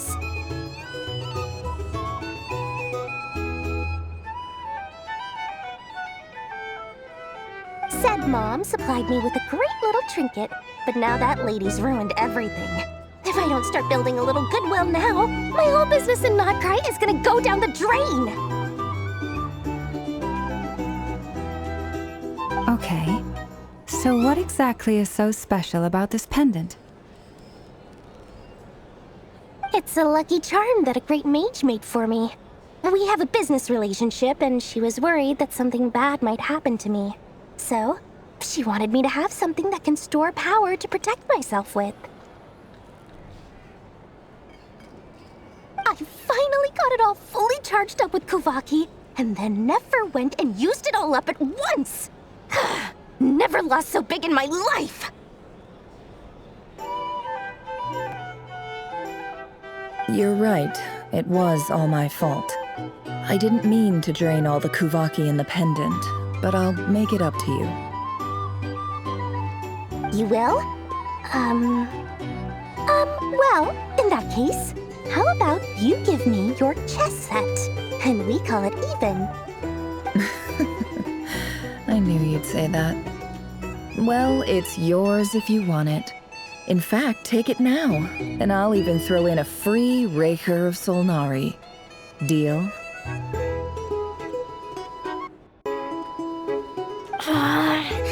You're putting me in a difficult position here. It's a very useful thing to have around, but I have a funny feeling it won't be around much longer. I guess we'll see in a couple of days. Looks like bankruptcy for me. Hey, don't be so pessimistic. See this through and you never know. You might find a new business opportunity on the other side.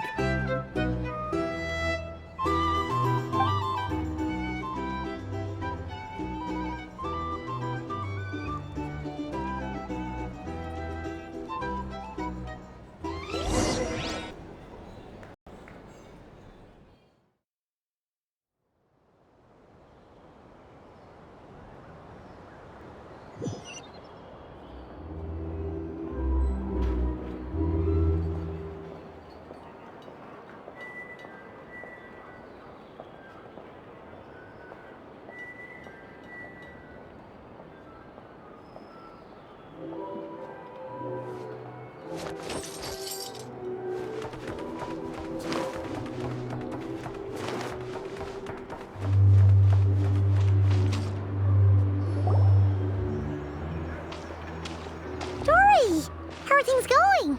Feeling ready? Oh, I was born ready. We only have 2 days. You think Lord Sangamabe would let an opportunity like this slip by? Don't forget, when something's in high demand, the people with the goods on hand get to charge the highest price of all, even higher than the sellers taking advance orders. Ta-da! See? It's right here! Ah, it's so pretty. Did you make it?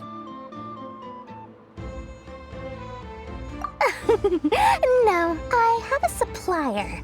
We go way back, so he made me a very attractive offer. Aha! No wonder you were talking about lucky charms at the meeting. You've been getting Kaveh to make them for you. That's not the full story. It actually started a while back as a project between me and the Dendro Archon. Mage Alice once warned me that this world won't stay safe forever. There may come a day when everyone faces a great crisis. I passed this on to the Dendro Archon, and she secretly brought together a research team made up of Sumeru's top scholars to invent a technology that could keep people safe. I won't go into the details because it's all very complicated, but if you want to know more, you can ask the Dendro Archon about it sometime. Anyway, point being, it was the Dendro Archon who asked Kaveh to build this little contraption. As one of the top Kasharawar talents, he was the obvious choice. Took him long enough. He stressed over it for ages. Must have gone through at least a dozen designs before producing a final product. But that's Kaveh for you.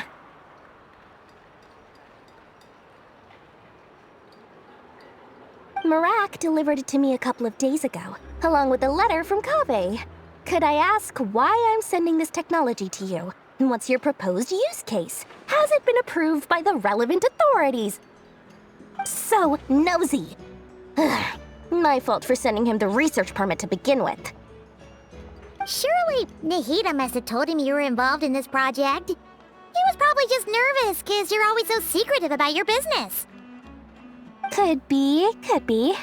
Anyway, I just replied, let's hope there never has to be a use case, because it would involve grave danger.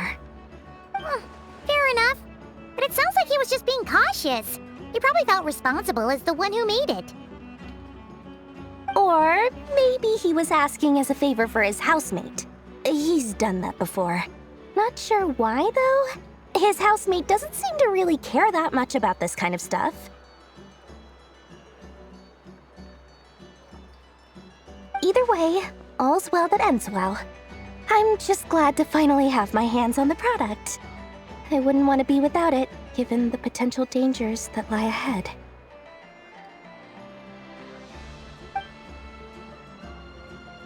Huh? What does that look mean? Paimon's just super surprised. This must be the first time we've ever seen you actually get serious about something.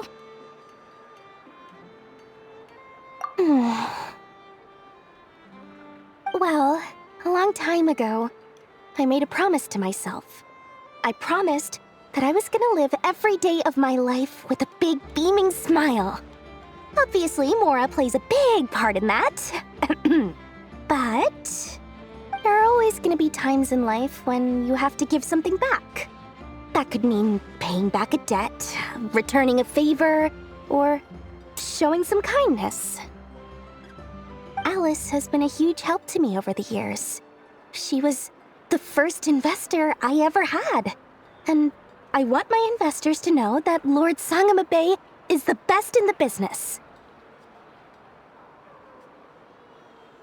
And more than that, no one knows what the future will bring.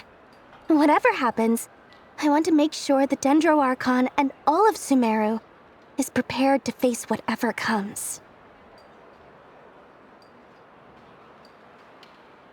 Oh, that?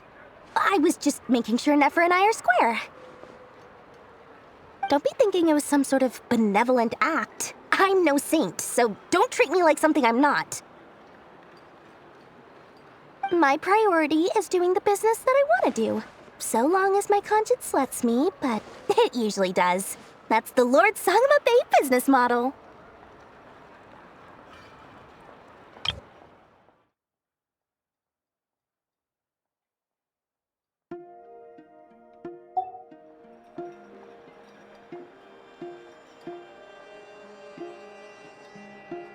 All right, if you say so. I do say so, and that's the whole point. I'm a businesswoman. Don't go trying to figure out what kind of person I am. You'll exhaust yourself. Much easier for everyone involved if you just take my word for it.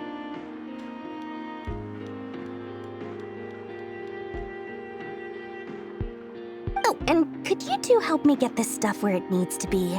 Thanks so much. You're my favorite assistants.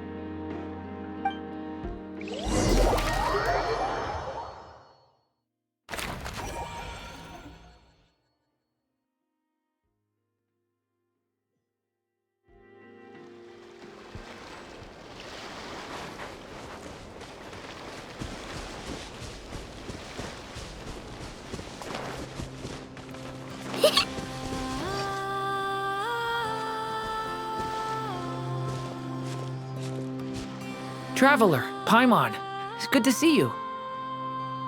Everything going smoothly over here? Sort of. As you're probably aware, Varka, Diren, and I captured some abyssal creatures from the Wild Hunt. Per the plan, we dissected and analyzed some samples of these creatures. The process went very smoothly. The findings, however, come with some troubling implications. What? You can actually dissect the Wild Hunt? That depends on your definition of Wild Hunt and dissection. Harmless, lifeless. These words are accurate descriptions. The Wild Hunt is an interesting phenomenon. In and of itself, it doesn't seem to possess anything akin to a human personality. But taken as a collective, the medium through which the Wild Hunt is summoned does appear to have a soul. Master griped a lot about the wise Horoptotire, and seemed somewhat fascinated with the Faust Certology. But she barely mentioned Rerir at all. I don't think that was because of his lower social standing, though. Anyway, it's a pity. I should like to hear her thoughts on the nature of the life form he has become today. It's a strange mix. The furious energy of an abyssal being channeled through a fractured physical existence. A consequence of being torn apart by an unknown power. Perhaps the only explanation for his survival in this state is that he sacrificed a degree of individuality in exchange for a continued existence. Oh, sorry. Once I get talking about interesting research, I have a tendency to go on indefinitely. Back to our research findings. Essentially, they confirm my hypothesis. Rerir's corpse is completely contaminated by the Abyss, and the effects are irreversible. You could think of this as Rerir in mutated form, but in my view, even that would be inaccurate. In reality, his whole being has been consumed by the Abyss. In other words, he is now nothing more than a manifestation of abyssal power. Unfortunately, at present, we have no means of completely eradicating abyssal power. Hence, we cannot fundamentally destroy the Rerir of Solnari either. Oh, that's terrible news! So, that's it? We can't defeat him? Not even if we get the power of the Three Moons? Miss Columbina's situation is a difficult one. She can never achieve wholeness when the world does not accept her presence. It's as if her creator banished her to a place she can never be accepted. It means she spends most of her energy just on her own survival. Given the circumstances, it's only natural to despair. But we must see this plan through to the end. Time to kick off the backup plan. Oh, Paimon almost forgot! This is for you. Dory asked us to bring it. Ah, how wonderful. Well, thank you for making the trip. Durin and I will be heading off shortly. I'm sorry I won't be there to protect you in person this time. Please be careful. All right then. Stay safe.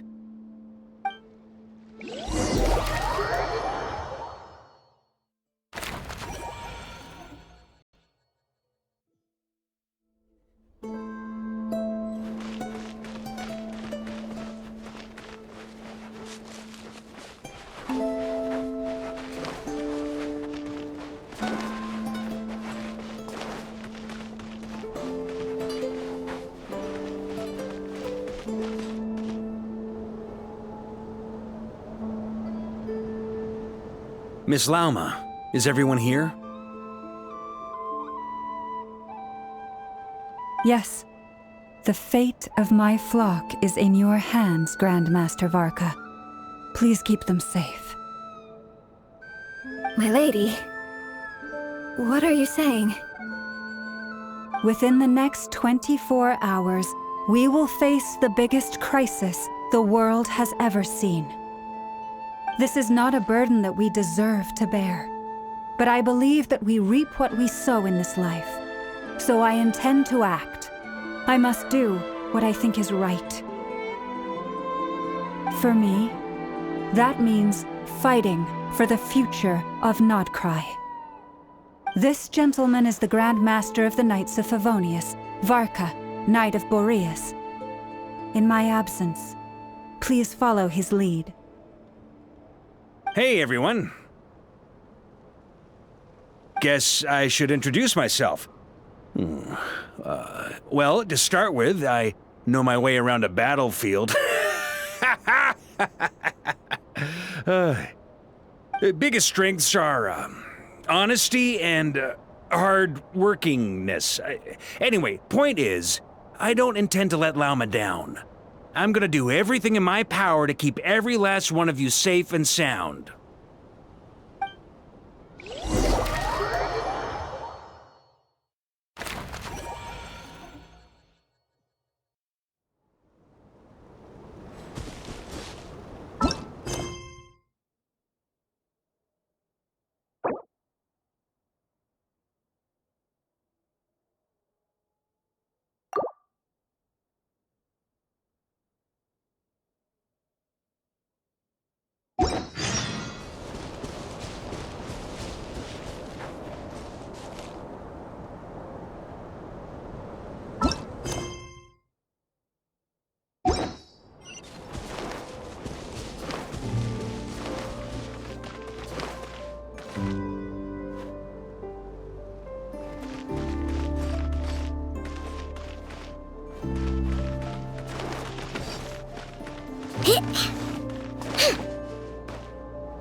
Something on your mind?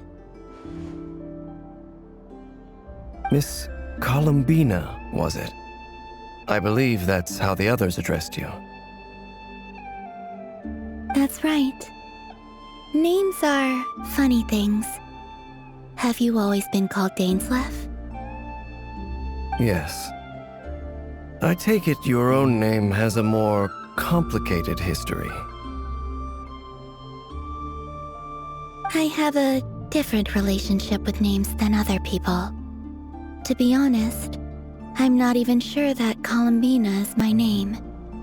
At least, not in the same way that Dainsleif is yours. But it's what everyone calls me, and I go along with it. A lot of my life has been that way. I get so used to things that I forget to question why they are so. I never used to think much about where names come from, or what they mean to people. Maybe something's wrong with me.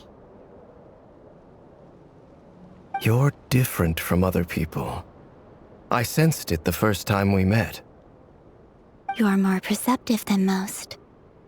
I'm sure your long life and rich range of experience explains that. Do you ever find yourself missing Conria, Mr. Dainsleif?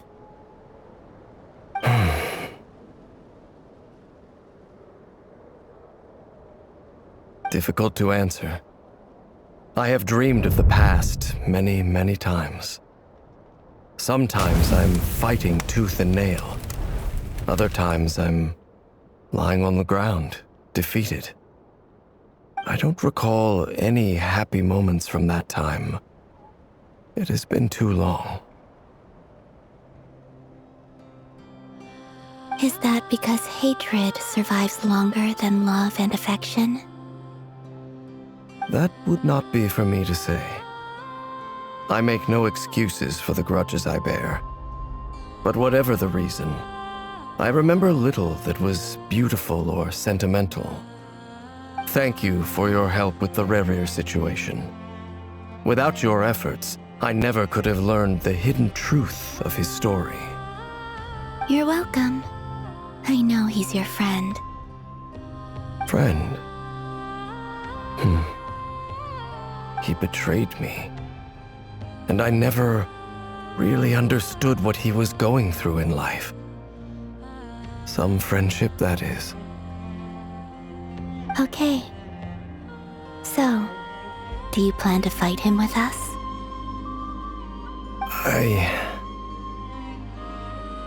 You see, you're torn. Now you know what really happened. You see the things he's done in a new light. I need some time. Of course. I completely understand. Anyone else in your position would feel conflicted too. Actually, I went through something similar myself recently. Something happened that changed my perspective on a situation. A situation I took for granted at the time, but now I feel very grateful for it. You mean the Harbingers who still support you, even though you've left the Fatui? Yes. I always thought they were only helping me because Harbingers are forced to work together. But then I abandoned them. A warrant was even put out for my arrest. And even now, they still support me. Which means I was wrong about them all along. Clearly, they view you as a friend. I feel a little guilty now. I regret not seeing her help for what it was, and not treasuring it.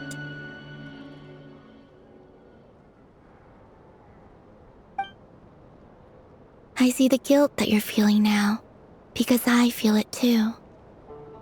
Hopefully, talking about it will do us both some good.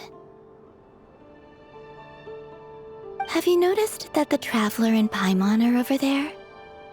I think they've been listening. Huh. Shall we say hello? Sure. Hello. Ah! They caught us!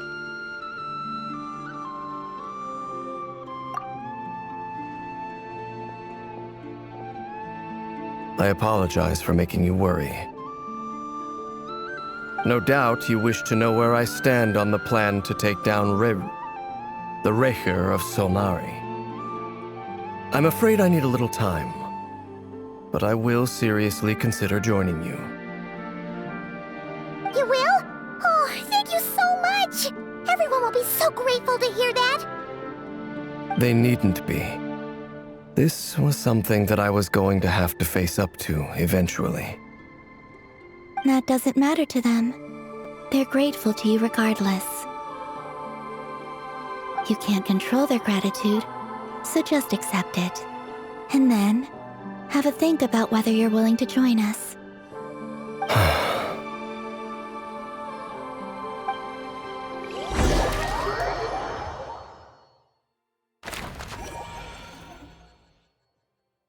It's nearly showtime! Let's go rendezvous with the others. You know the place.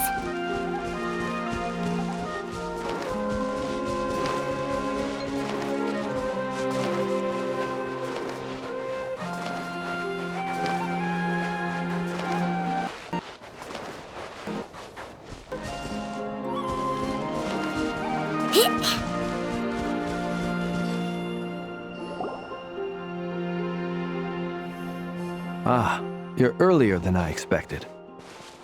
Hey, Flint's! Been waiting here long? Not too long. I came a little early so I'd have some time to think. Are you nervous about the battle? Quite the opposite. I'm reminiscing on my past battles. When I was awakened by the Ratniki, I had not touched a weapon in many years. I felt like the battlefield was not where I belonged. But after waging war against the Wild Hunt for so long, I came to realize something. A life of absolute peace is simply not a possibility for me. My restless flame indicates that somewhere inside of me, there is a deep yearning to root out the evil in this world. Oh, that doesn't sound like such a bad thing. Well, in the past, when I was a Fae whose primary concern was hibernation, it was hardly ideal. But it certainly serves me well here in the present. And I am delighted to be able to join forces with you in this endeavor. Looks like I'm not the first to arrive. Ah, Miss Lauma. Did you sleep okay last night? I struggled to settle down at first, because of the nerves. But don't worry. I got enough sleep in the end. I'll be just fine. Please, I'm just doing my part. Never! Over here!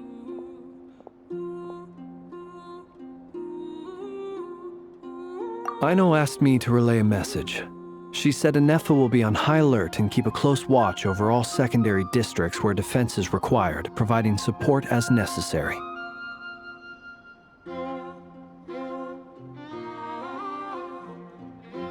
Meanwhile, Aino herself will provide range support to us directly, using her latest invention. Excellent. My thanks to all involved. The chess set's looking a little unstable.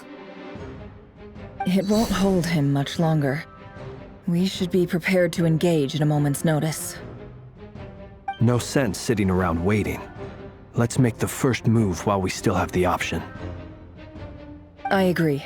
Paimon, find a safe hiding place. Got it! Be careful, Traveler! I will.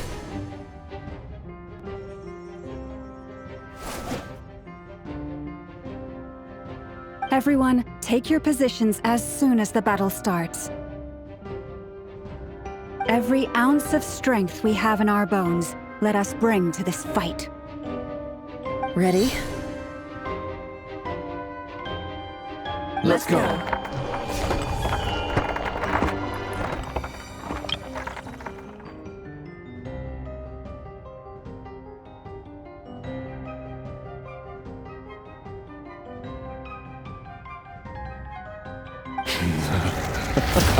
I've seen all your futile ploys before.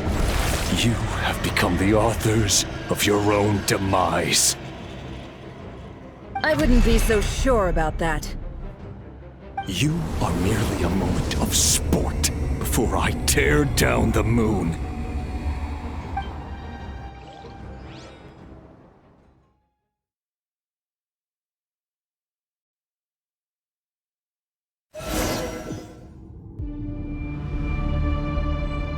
Stay on your toes. Yep, you too. You're just dead meat. The moonlight betrays Let me you. help you guys. Big this! Move. It's all futile. Let's see what you're made of. The moonlight betrays you. Hunt him down. Go! Move. The moonlight. Close your eyes.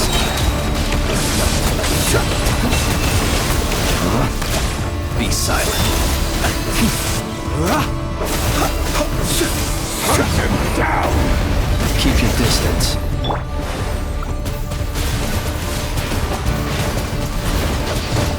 Go!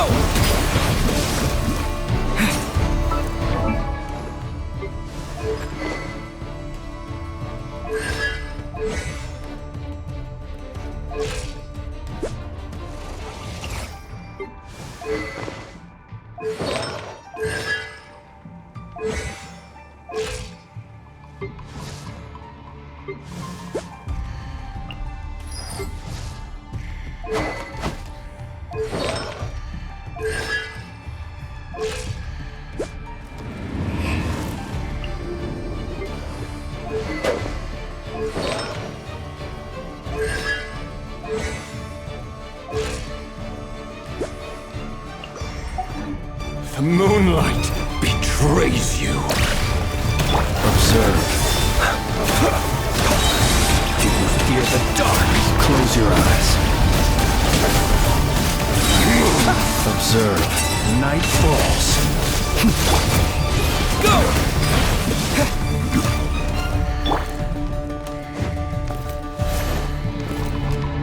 The moon hunts him down. Pathetic!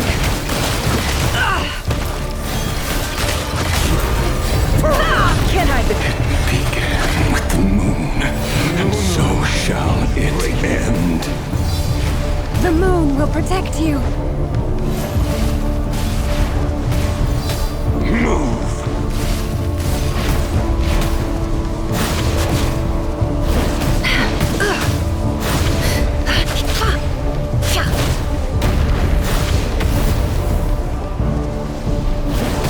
Do you see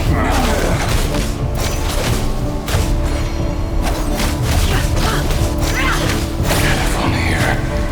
When will it be as you foretold? Betrays you.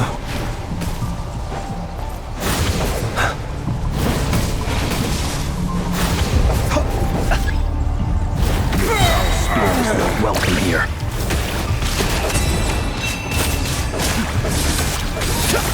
To dust. Observe. Night falls. Go! Wipe out! For the everlasting forest. It all adds up. Pathetic! Become clean.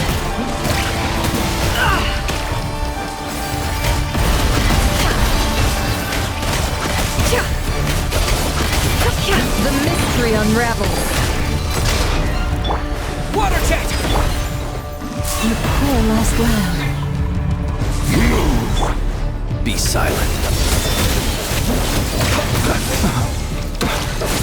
Close your eyes. To dust. Futile. Are you quite finished? By the frost moon of old. Moonlight betrays you. No more lies. Hunt them down. Your game of heroics is over. Moonlight betrays you. Who wants to go first?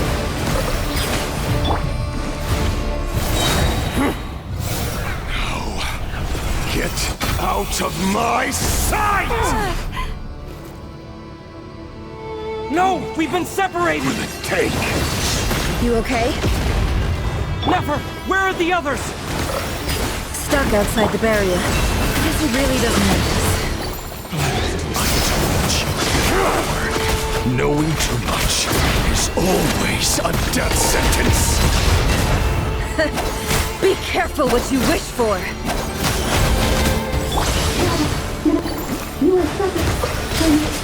Lelma! Can you hear me? Hold on, silence! The voices are gone. But at least I know they're still there. Destroyed! And freeborn! Remember my most important task. Just keep stalling him. If I can stall him for long enough, the moment will come.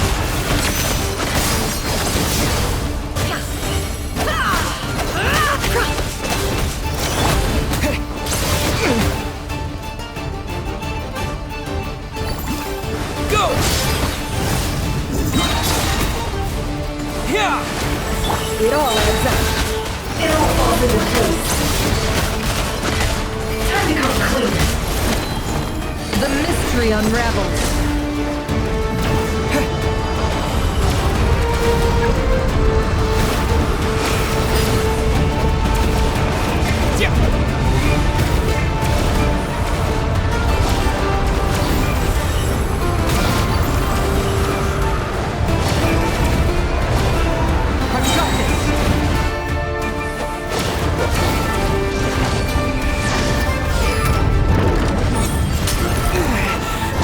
Shield's broken.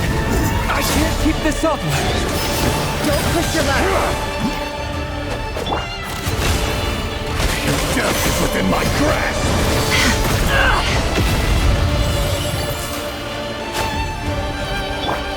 Water jet! Destroyed. Reborn. No more lies. Shameless.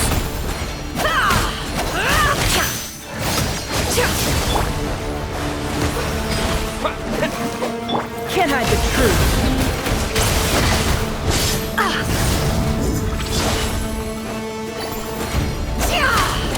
No more lies. Water jet! Run or to hide. Bombs away! It all adds up. Time to come clean.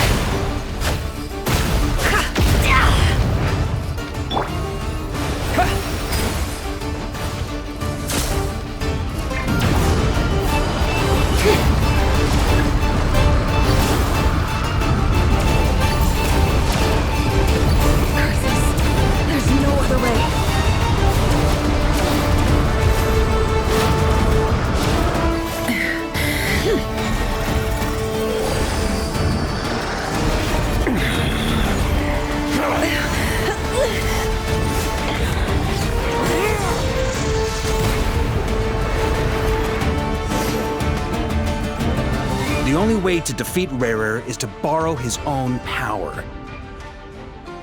That means Columbina will have to disappear while you two bear the brunt of his attacks.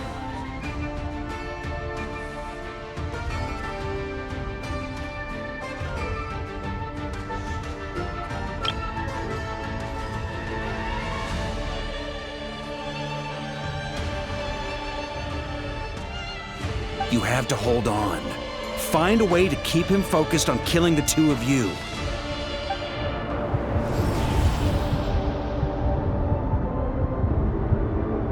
Never! Your eyes are bleeding! Soon you will be powerless to resist. And then, I will reduce you to dust. But that dust will plague your memories.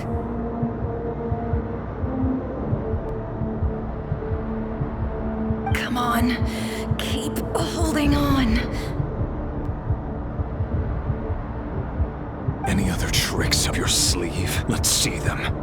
As entertaining as they are, you've backed yourself into a corner. You don't fool me. I see your fear clear as day.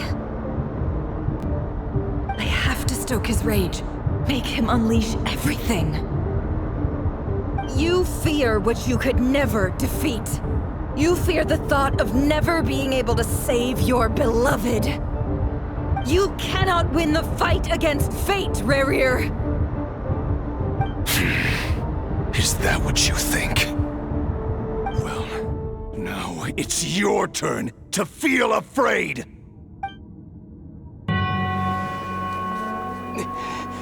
You fear the sound of your own name? Is it us you hate? Or is it what you've become? Let's see what becomes of you!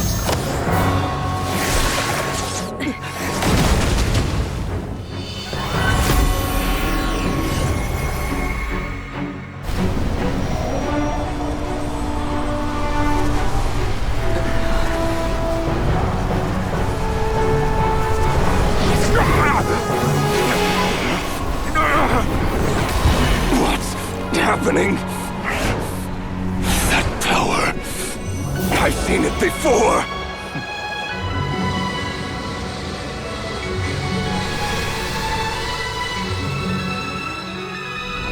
His power is on another level. We'll need to use an alchemical array to convert his power into a usable form. Then quickly channel it into Columbina, rendering her powerful enough to compete with him. I'll join you. I can help. If I release enough abyssal energy into a confined space, it'll create a potential difference, allowing us to extract a huge amount of elemental energy. Next, I'll synchronize with everyone's minds using Pyro, then give you temporary access to their abilities and fields of view. But it won't last long. Can you see? Well enough. So, we have a student of Gold Rhine-Daughter in our midst. How about that?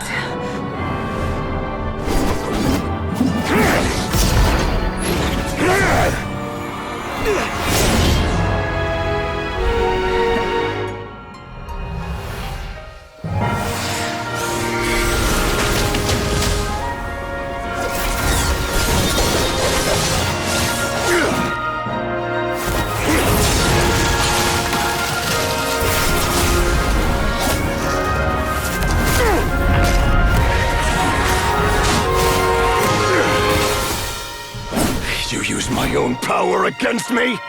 Just like how you stole Kuvaki. Look familiar?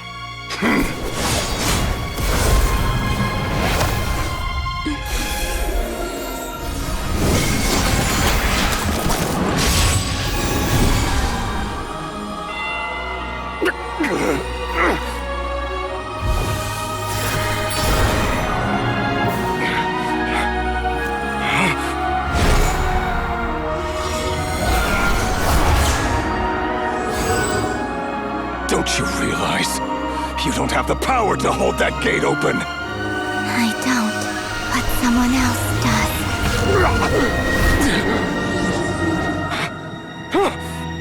Goodbye, Rerir.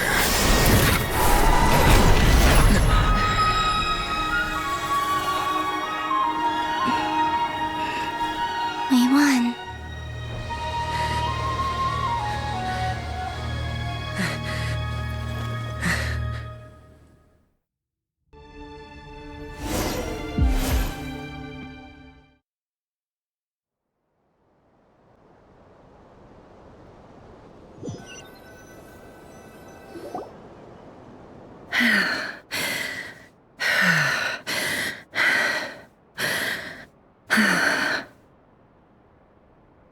Nefer, how are your eyes? They're fine. Apart from the blindness, of course. It's not too late. Let me handle it.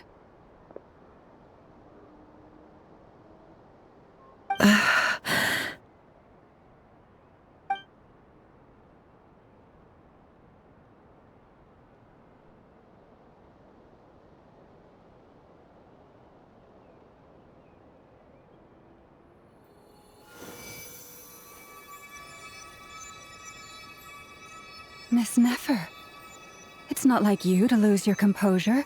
That was the most reckless thing I've ever seen you do. Reckless how? The situation was critical. Our lives were at stake. We had to do something. Even so.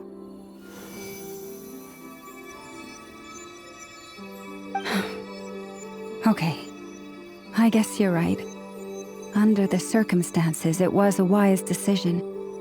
You traded your eyes for an incredible victory. In business terms, I suppose that's a huge return on investment. I'd be hard-pressed to argue otherwise. Still, I don't like this outcome, and I don't want you to lose your sight for good. People suffer when they make sacrifices they shouldn't have to make, whether that means faith, strength, or in this case, your ability to even see.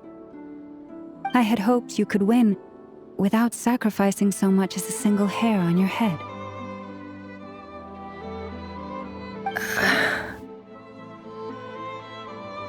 Thank you. Really. All done. Don't try and open your eyes just yet. We'll see how you're doing in a couple of days. Until then, please follow your recovery plan to the letter.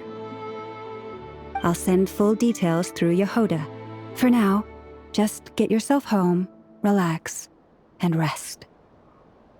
My dear friends, we have fought bravely and achieved a spectacular victory. A dark cloud has been lifted from the skies of Nodcry. All in this land will be grateful for what you have done. The moon will remember this day. Thank you both.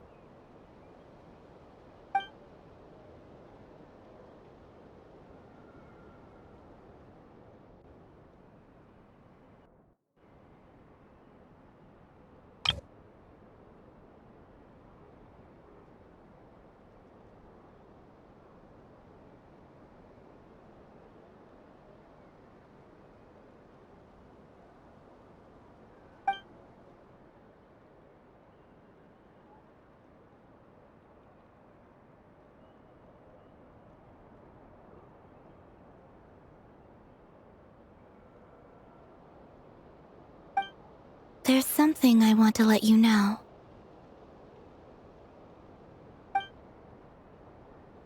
What is it? When Durin connected everyone's minds so I could access their powers, I also felt everything they felt. And since Nefer's eyes were injured, my eyes are hurting now too.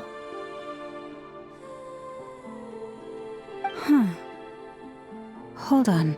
Let me try. I only feel the pain. There's no actual damage. I just thought I should tell you. You're right. There's no damage. That's a relief. But I must say, I'm surprised to hear the Kuthar share something like this with me. In the past, you never used to open up about yourself. Things are a little different now from how they were. I'm learning to share how I truly feel with my friends. Friends? You have no idea how glad I am to hear that.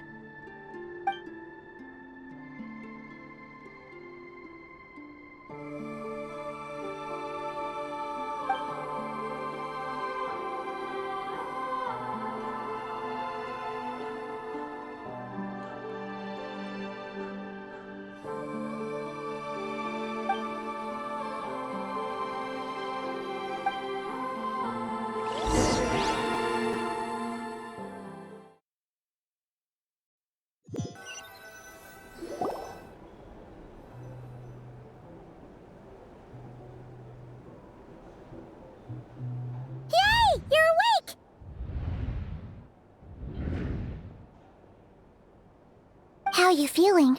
Any aches and pains? Did you sleep well? I'm doing all right, Paimon. No need to worry about me. Phew! Well, that's good. Paimon's been sitting on the edge of the bed worrying about you for ages. You slept a whole day and night. Poor Paimon had to eat all by her lonesome. Glad to hear you didn't starve. How was the food? Well, it wasn't the same without you there to share it. Honestly, Paimon just can't relax when you're not your usual self. She couldn't enjoy the food and settle down to sleep. Well, I'm back to normal now. Oh yeah, and Albedo swung by earlier. He said to tell you to head to the tavern when you woke up. Varker and the others are organizing a victory feast and they want to celebrate with you. He also dropped off some medical supplies, but you seem fit as a fiddle, so guess you won't be needing those. If you're feeling up to it, let's head over now. Wouldn't want to keep them waiting.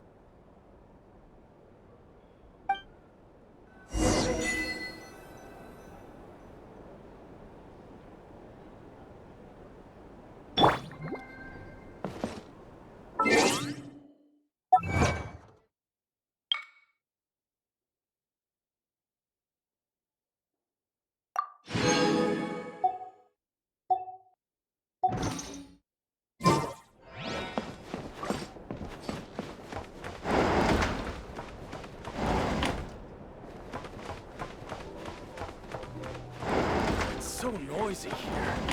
Back in my day.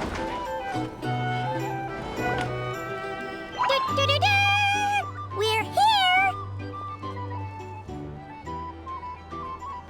Oh, Traveler and Paimon! Perfect timing! We were literally just saying how there's no way we're holding this victory feast without you any longer, and we would have postponed it till tomorrow. How are you feeling today? Much better. Thanks. Don't worry about me. Relieved to hear it. If that changes, just let me know. Happy to check you over at any time. Yep, we're here for you. Anything you need, just let us know. Oh wait, where's Nefer? How are her eyes doing? Nefer's right over there. I'm sure she'd love to catch up with you.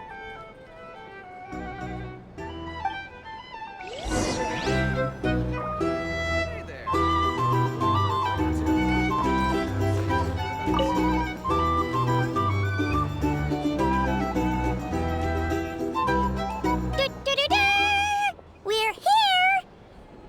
Oh, Traveler and Paimon!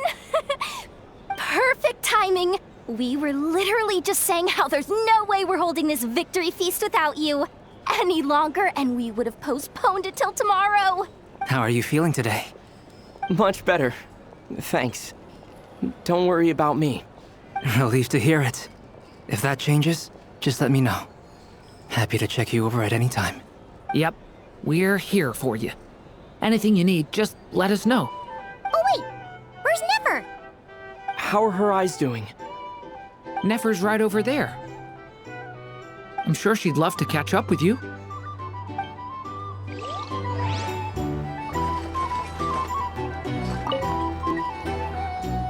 Hello, you. Recovered from the battle? Come on, what do you mean? Of course I'm gonna ask.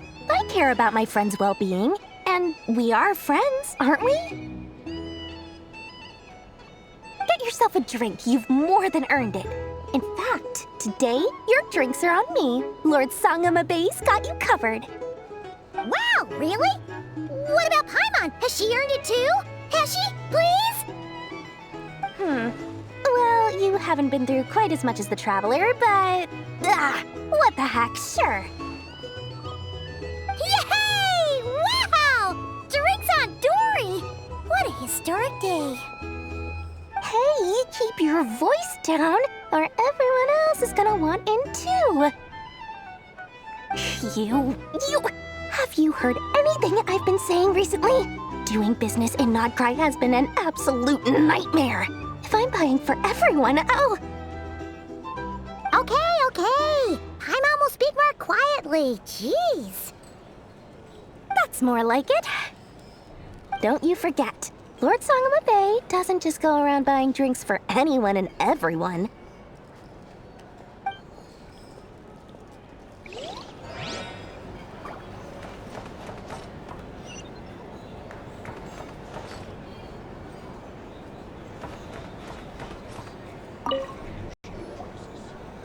I thought of 1,000 ways to congratulate you, but now you're here, words are failing me. The honorary knight stuns them speechless once again. Well said. The honorary knight showed us all how it's done. The other knights tell me that Mondstadt was the first stop on your journey. All of us are truly delighted to count you as our friend. I'd like to thank you for supporting the Knights of Favonius, and also for helping us save Nodcry. Nonsense! Of course I'm gonna mention it. This is more than just business. It's a relationship. And there can be no relationship without showing gratitude where it's due.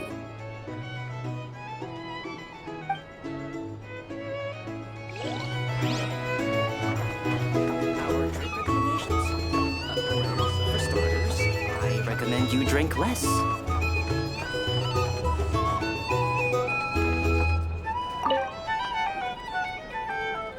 I see you've recovered.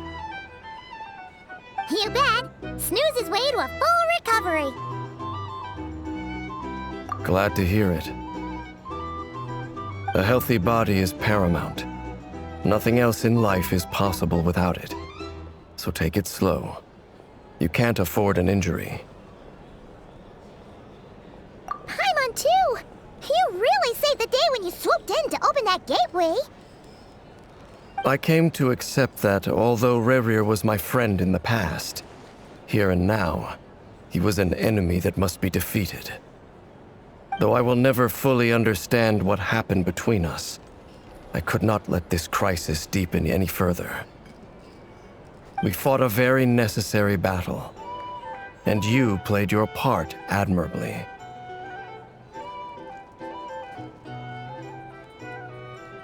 Yeah! And if you ever need to talk, just remember, we're always here.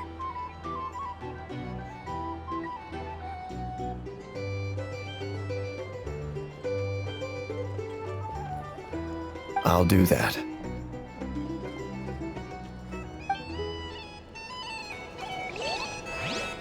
Or perhaps a room for the nights?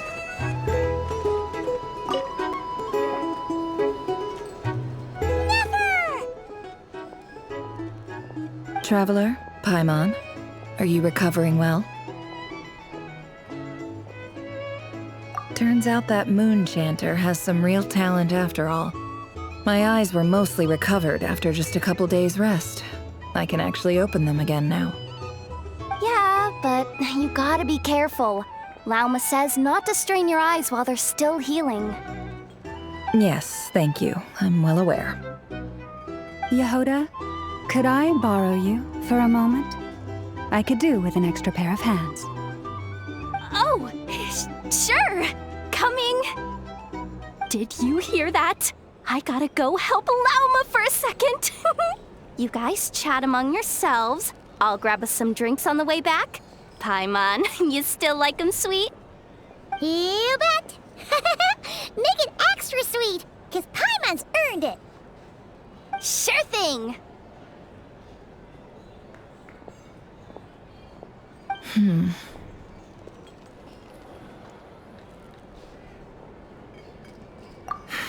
The Raker of Solnari. Kind of a snake, don't you think? No, definitely a snake. A poisonous one who spewed his venomous hatred everywhere.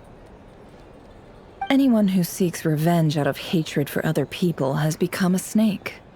That's something my dad used to say. Perhaps. I'm sure it sounds like a very wise and open-hearted perspective to your ears. But me? I think hatred is a perfectly justifiable emotion. What else is left when everything you depended on in life gets stripped away? Something's gotta fuel that drive to keep on living.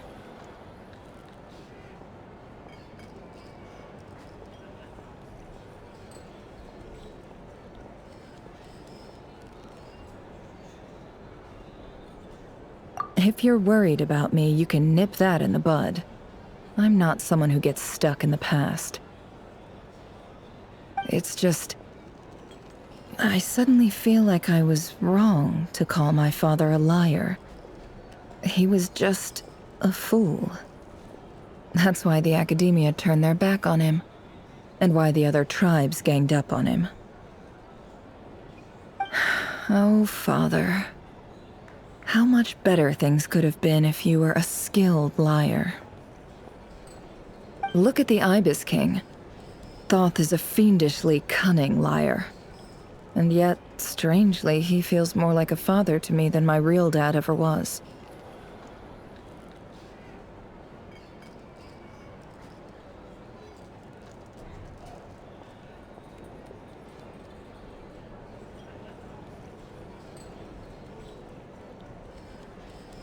He's never brought it up, but I'd bet he feels the same way.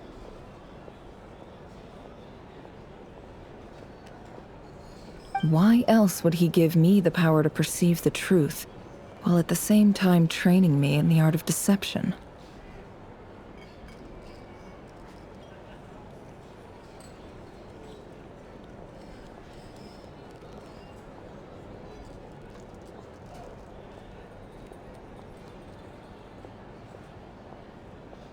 Well, King Deshret banished him to Aru, which is essentially a prison, and posed 3 questions to him. He promised that he'd have his freedom if he could find the answers. His response was to take on a physical form and approach me, hoping that I could become his envoy and search for one of the answers on his behalf. Did he really think I'd fall for that? He's stuck there. He can't make me return what he gave to me.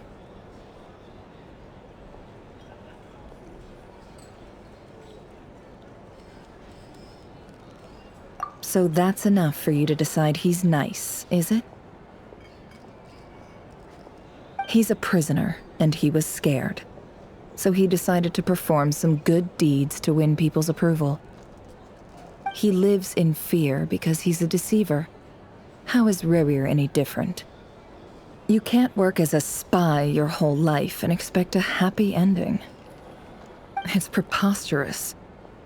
Yet I can't say I don't understand it. Liars live in the darkness of their own making, but it's still human nature to want to go on living. They say that a liar's soul is the most worthless thing in the world. What do you think?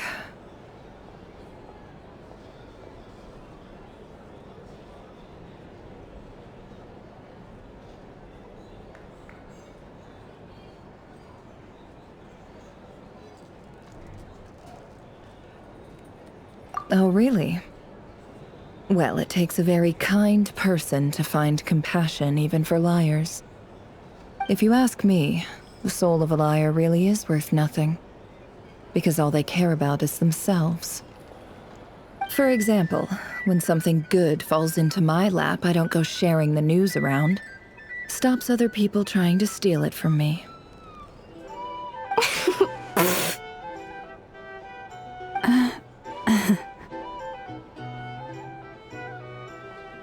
So be it.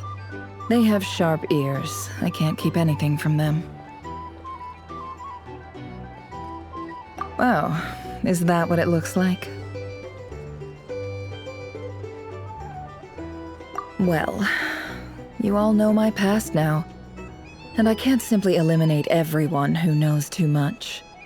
So I guess I just have to put up with you, for the foreseeable future at least. When you find yourself in a situation you can't control, the safest play is to keep calm and start monitoring everyone involved like a hawk. In the intelligence world, you need to have a sense of perspective and play your hand accordingly. If you understand what's at stake, please ensure my secret is safe with you. I trust you'll respect my wishes as a friend. But don't forget, I will also be watching you like a hawk. Very good. Oh wait! Now that the panic's over and we've all calmed down, Paimon suddenly remembered something. After all that build-up, our mystery ally never showed up even once!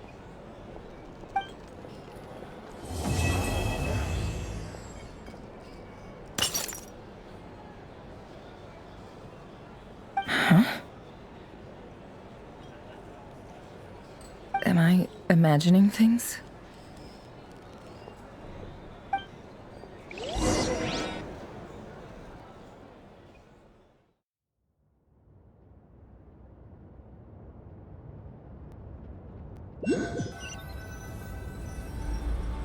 So, that close colleague who stayed behind with you? What's he been up to recently? Don't know, don't care. I get more normal human interaction from hanging out with Bosco too than him. Although, now you mention it, he hasn't bothered me in a while. I wonder if... If he's disappeared without a trace, it's the biggest gift he ever gave to the world. But I somehow doubt that's what's going on. He won't lie low forever, so we'd better stay on guard.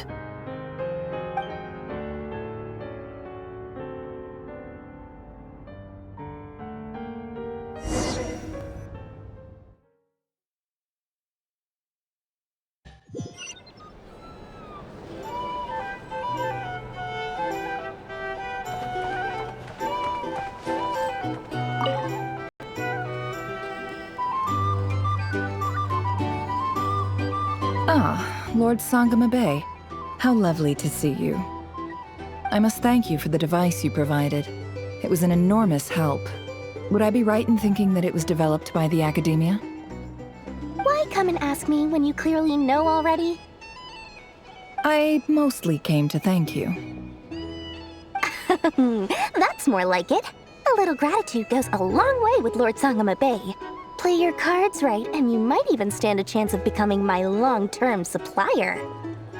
The chance to work with such a kind and charitable investor as yourself would be a great honor for the Curatorium. Huh? Charitable? Who said anything about charity? First time hearing about it. Let's see. The first plot of land you purchased in Nodcry, your desert interests, and... Stop! What do you think you're doing? Exposing my investment history! It's nothing to hide from. They're all perfectly legitimate investments. And some of the land you purchased was with the intent of building a sanctuary? Yes, I heard about that too. How did you... You're a curious case, Lord Sangamabe. You don't like people finding out about your good deeds, do you? But I'm afraid no matter how hard you try to keep things under wraps, where there's a will, there's a way.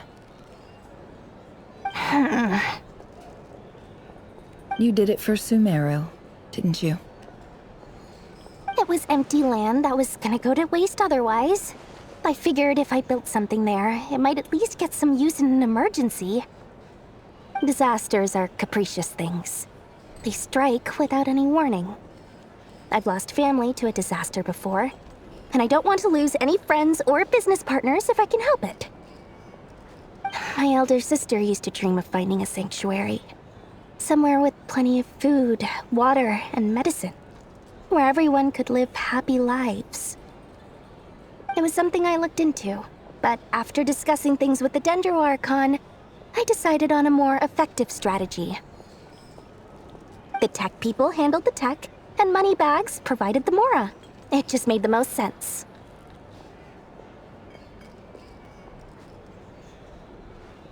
It's a pity that so few people know the truth about you.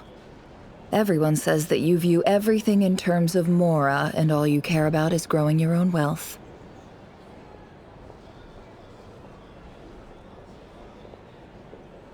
So, what's the problem with that?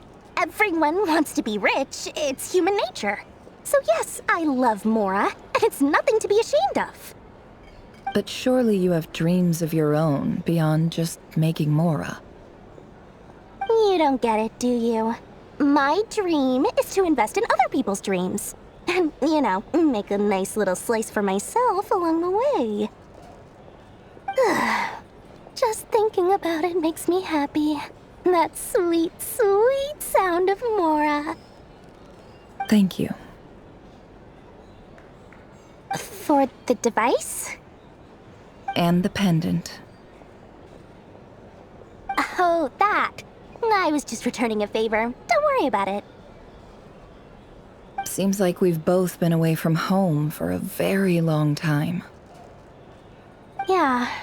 So long that I barely remember what my family even looked like. That would be your mother, father, and sister? Yeah, though it's been years since my sister passed away. It's not like I want to forget them, obviously, but memory can be even more ruthless than the most calculating business person. Beyond a certain point, if something isn't helping you, it just gets rid of it. My sister can't help me now. Slowly but surely, her face is fading from my mind's eye. It's become a vague impression. Not everything will fade. When loved ones pass away, the beautiful memories are the ones that last the longest. Yeah, that's true. If you ask me, that's the one silver lining in all of it. Well, that, plus, I'm sure that life is much better now than it was back then. Oh, absolutely. I have tons of Mora, a big beautiful house, business is booming, and I'm as happy as can be. You've got a lot going for you too. Boss of the Curatorium of Secrets? I'm sure there's plenty of Mora to be made in that line of work. I appreciate the vote of confidence.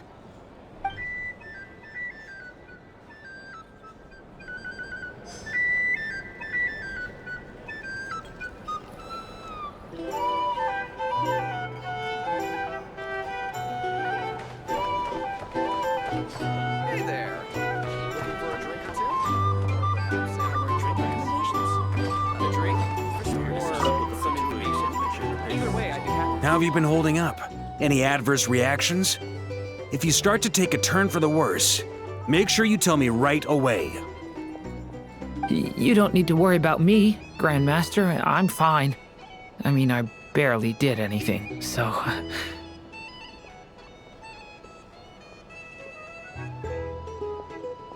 What?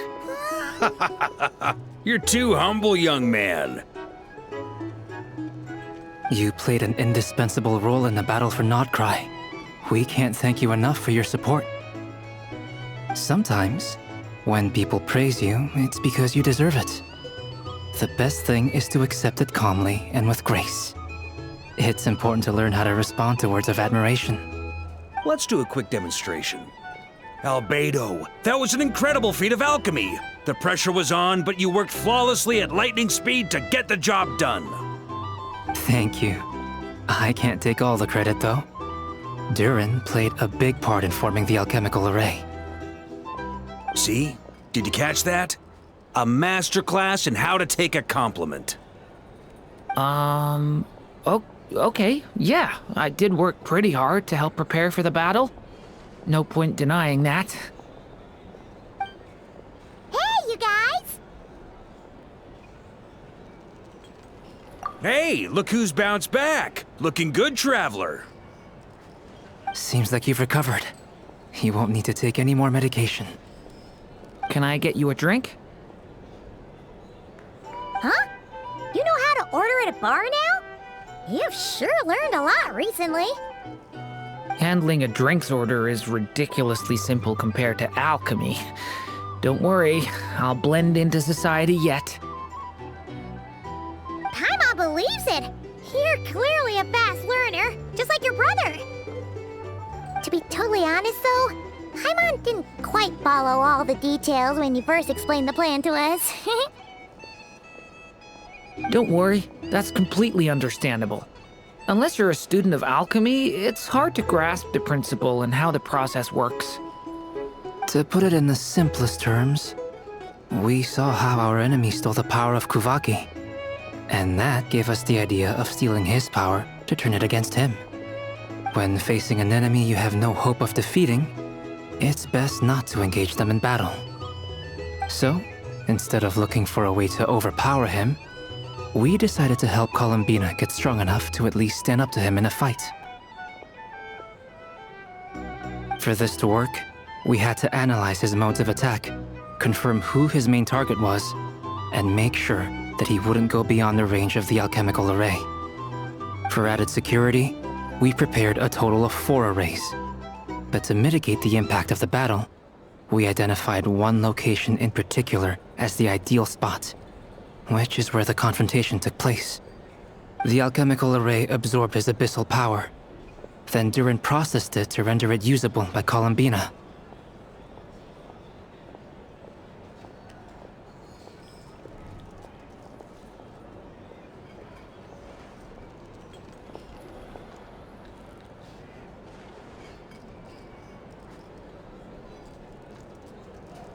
That power enabled her to do what would otherwise have been nigh on impossible.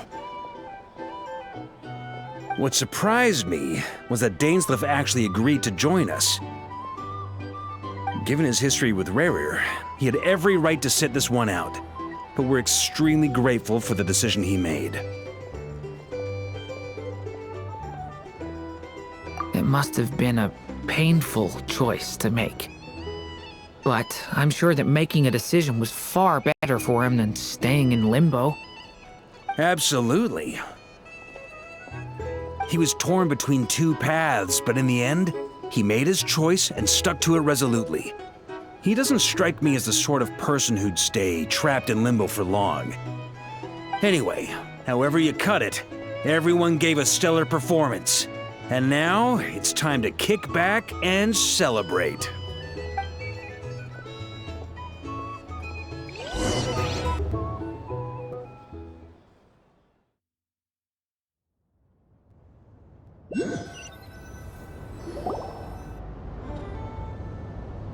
That's the only reason you're here.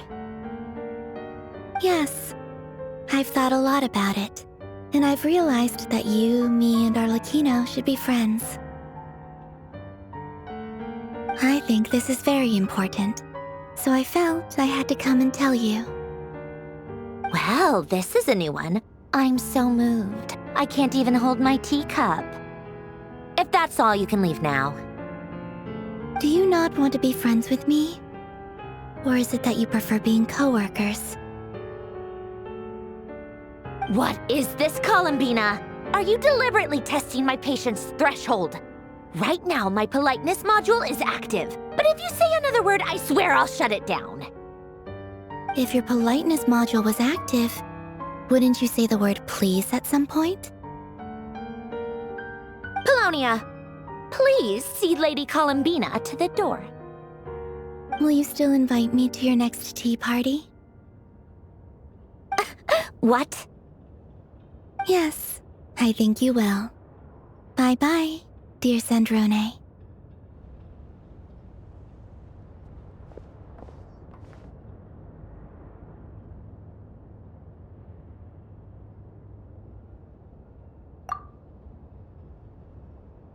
Last time, the Wild Hunt escorted you out. Would you rather I handled it myself this time? We just wanted to, see how you were doing now that it's all over. Why? Out of concern for my safety? I hope you didn't seriously think that the Rayhir of Solnari would be able to lay so much as a finger upon me, given how prepared I was. Mostly because you kind of helped us out, so we just wanted to check you were okay. Looks like all your robots are fixed, huh?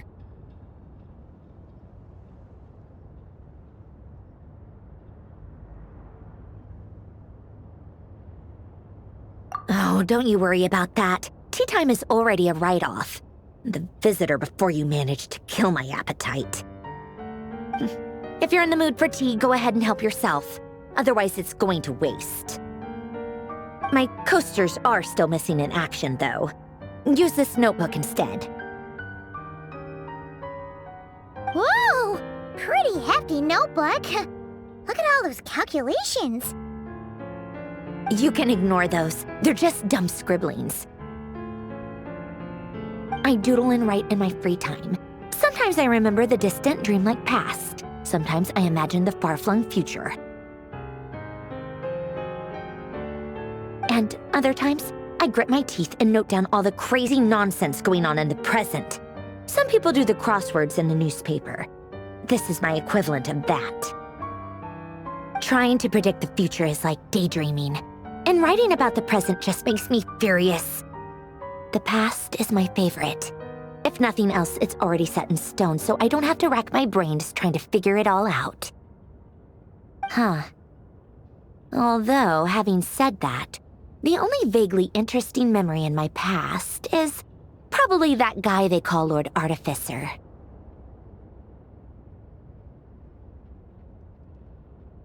Who else? Pretty much all the mecha and Fontaine are his personal handiwork. Wait, are you saying you know him? Like, personally? As a friend? I mean, I guess we were friendly enough. Yep. In fact, I'm probably the only normal person left who knew him at all. We used to chat occasionally back when he was still around. Before he passed away, he asked me to destroy all his manuscripts. I honored his request, but I did read through everything first before destroying them.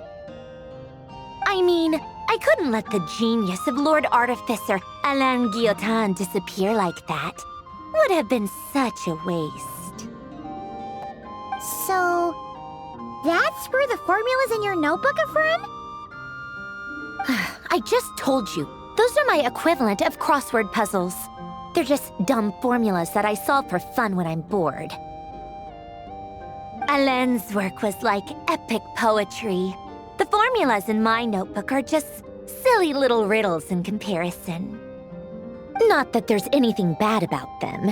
I mean, at least, solving those riddles isn't going to hurt anyone. Except me, 'cause I lose a few brain cells in the process. Anyway, while we're on the topic, I might as well tell you about what happened to him and his friends. Alain Guillotin had two close buddies, René and Jacob. They spent their childhood years together in the Narzissenkreuz Institute. They were all quite competitive, so there was some rivalry between them, but it was a friendly rivalry.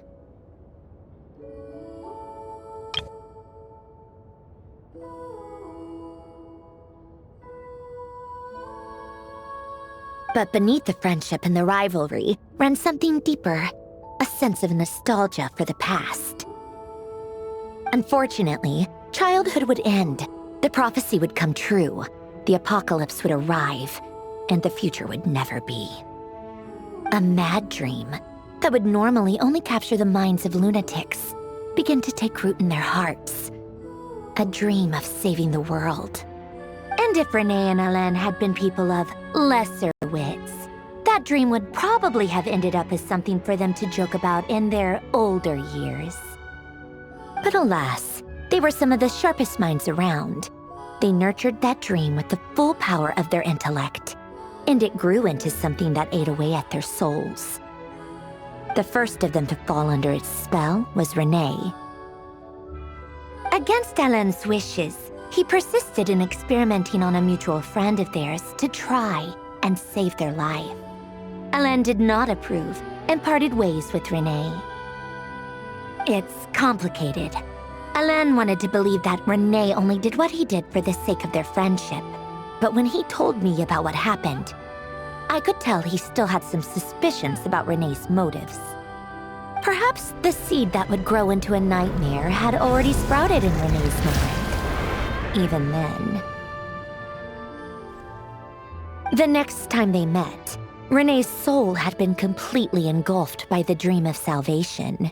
His futile attempt to change the tide of fate only resulted in a wave that swallowed up the world, even before the apocalypse came.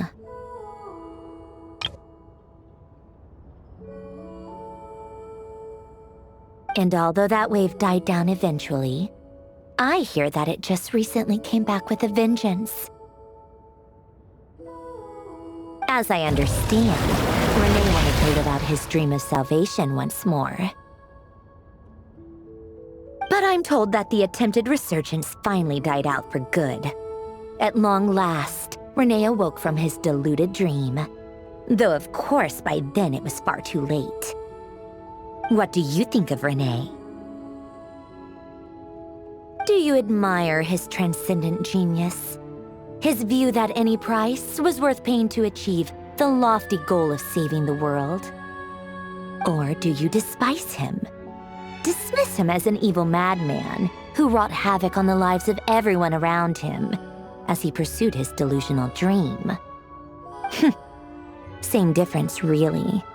Just a matter of perspective.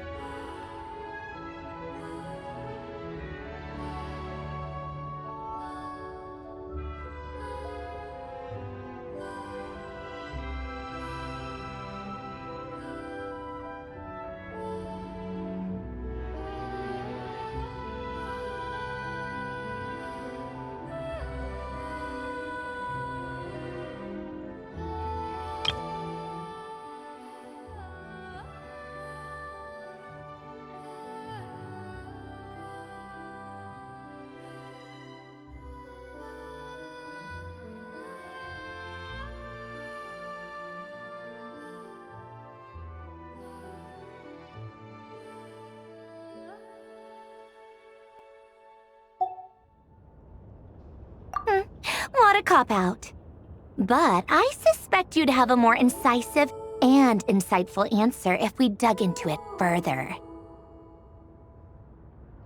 I don't like fanatics who give up their whole lives for their ideology. Nor do I like fools who let their delusions take control. Maybe I could understand if René had just been an ordinary person. But he had a sage-like intellect. And still managed to get himself lost in the labyrinth of his own desires. Anyway, that's enough about René.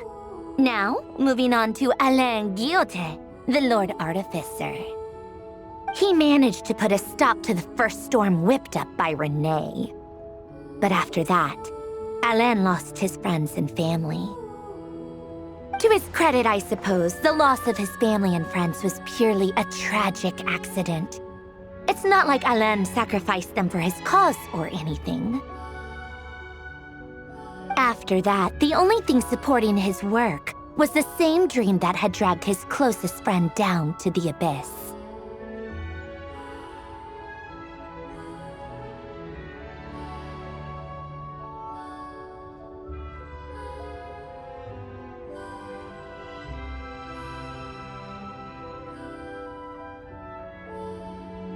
But although the desire to save Fontaine drove him to found the Fontaine Research Institute, Alain continued to reject any form of transcendental knowledge or power.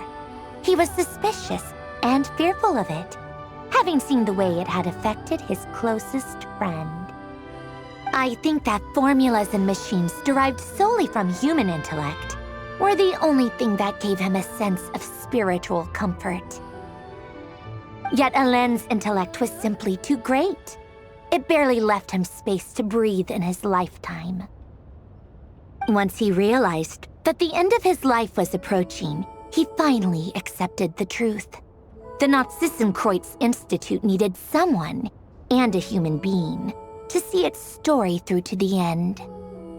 He quit working on his formulas, trading them in for the fairy tales that had played such a formative role in his childhood, but which he barely touched in his adult life.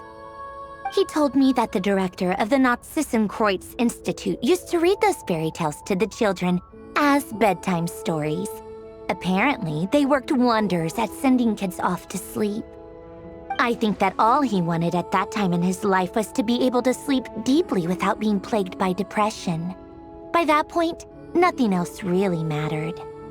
At the very end, he laid down to rest in the ruins of the former Nazissenkreuz Institute orphanage, while the Fontaine Research Institute he had founded continued tirelessly with its work. Many years after that, tensions over competing dreams would once again cause a rift, this time between members of the Fontaine Research Institute. But the actions of those fools had nothing at all to do with Alain. And that is the story of two people from the Nazissenkreuz Institute who both wanted to save the world. One went all in on his fantasy of salvation without ever looking back, and ended up calmly sinking to the bottom of the deepest sea. The other sought desperately to burn bright in his life, even though he wasn't sure where he was going. I do sometimes wonder, why is it that people like them have such grand hopes of saving the world? Even the grandest tree starts as a tiny seed. So perhaps, for each of them, their mission to save the world began with a very simple desire: to save themselves. They were young children with friends and family who mattered to them, desires to explore the meaning of life, ambitions to have a successful career. They didn't want to see all of that taken away in one fell swoop. Or maybe they just wanted to find something to anchor themselves within the chaos, to stop them getting quietly swept away by the storms of life. But instead, the search for their own salvation took them down the rocky road laid out by fate. Do you think the desire to save oneself is enough of a justification to try and save the world?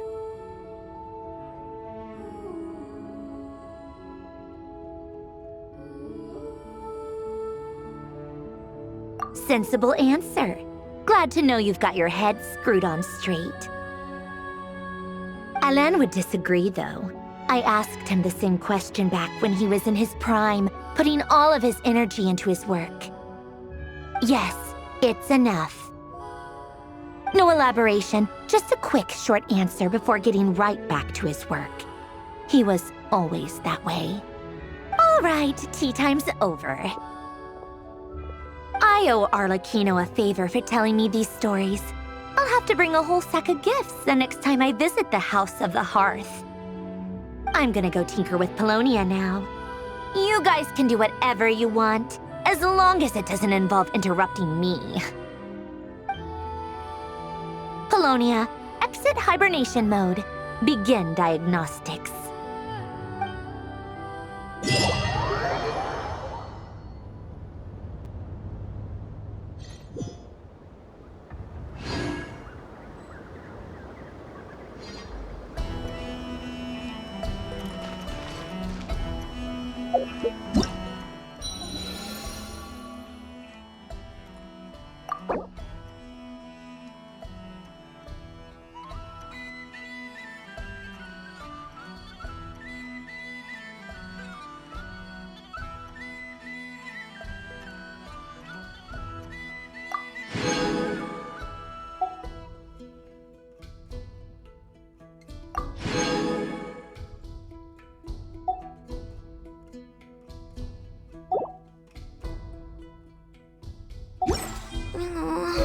I just got a really bad toothache.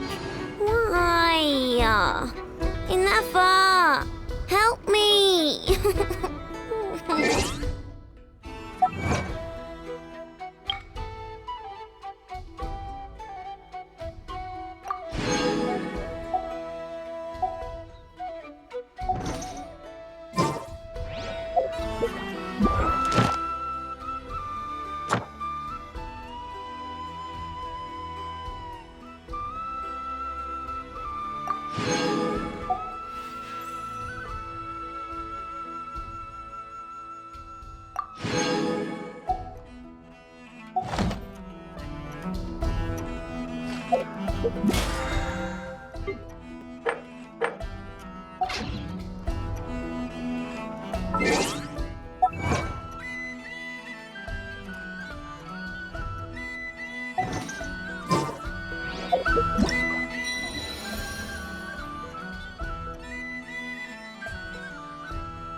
Huh?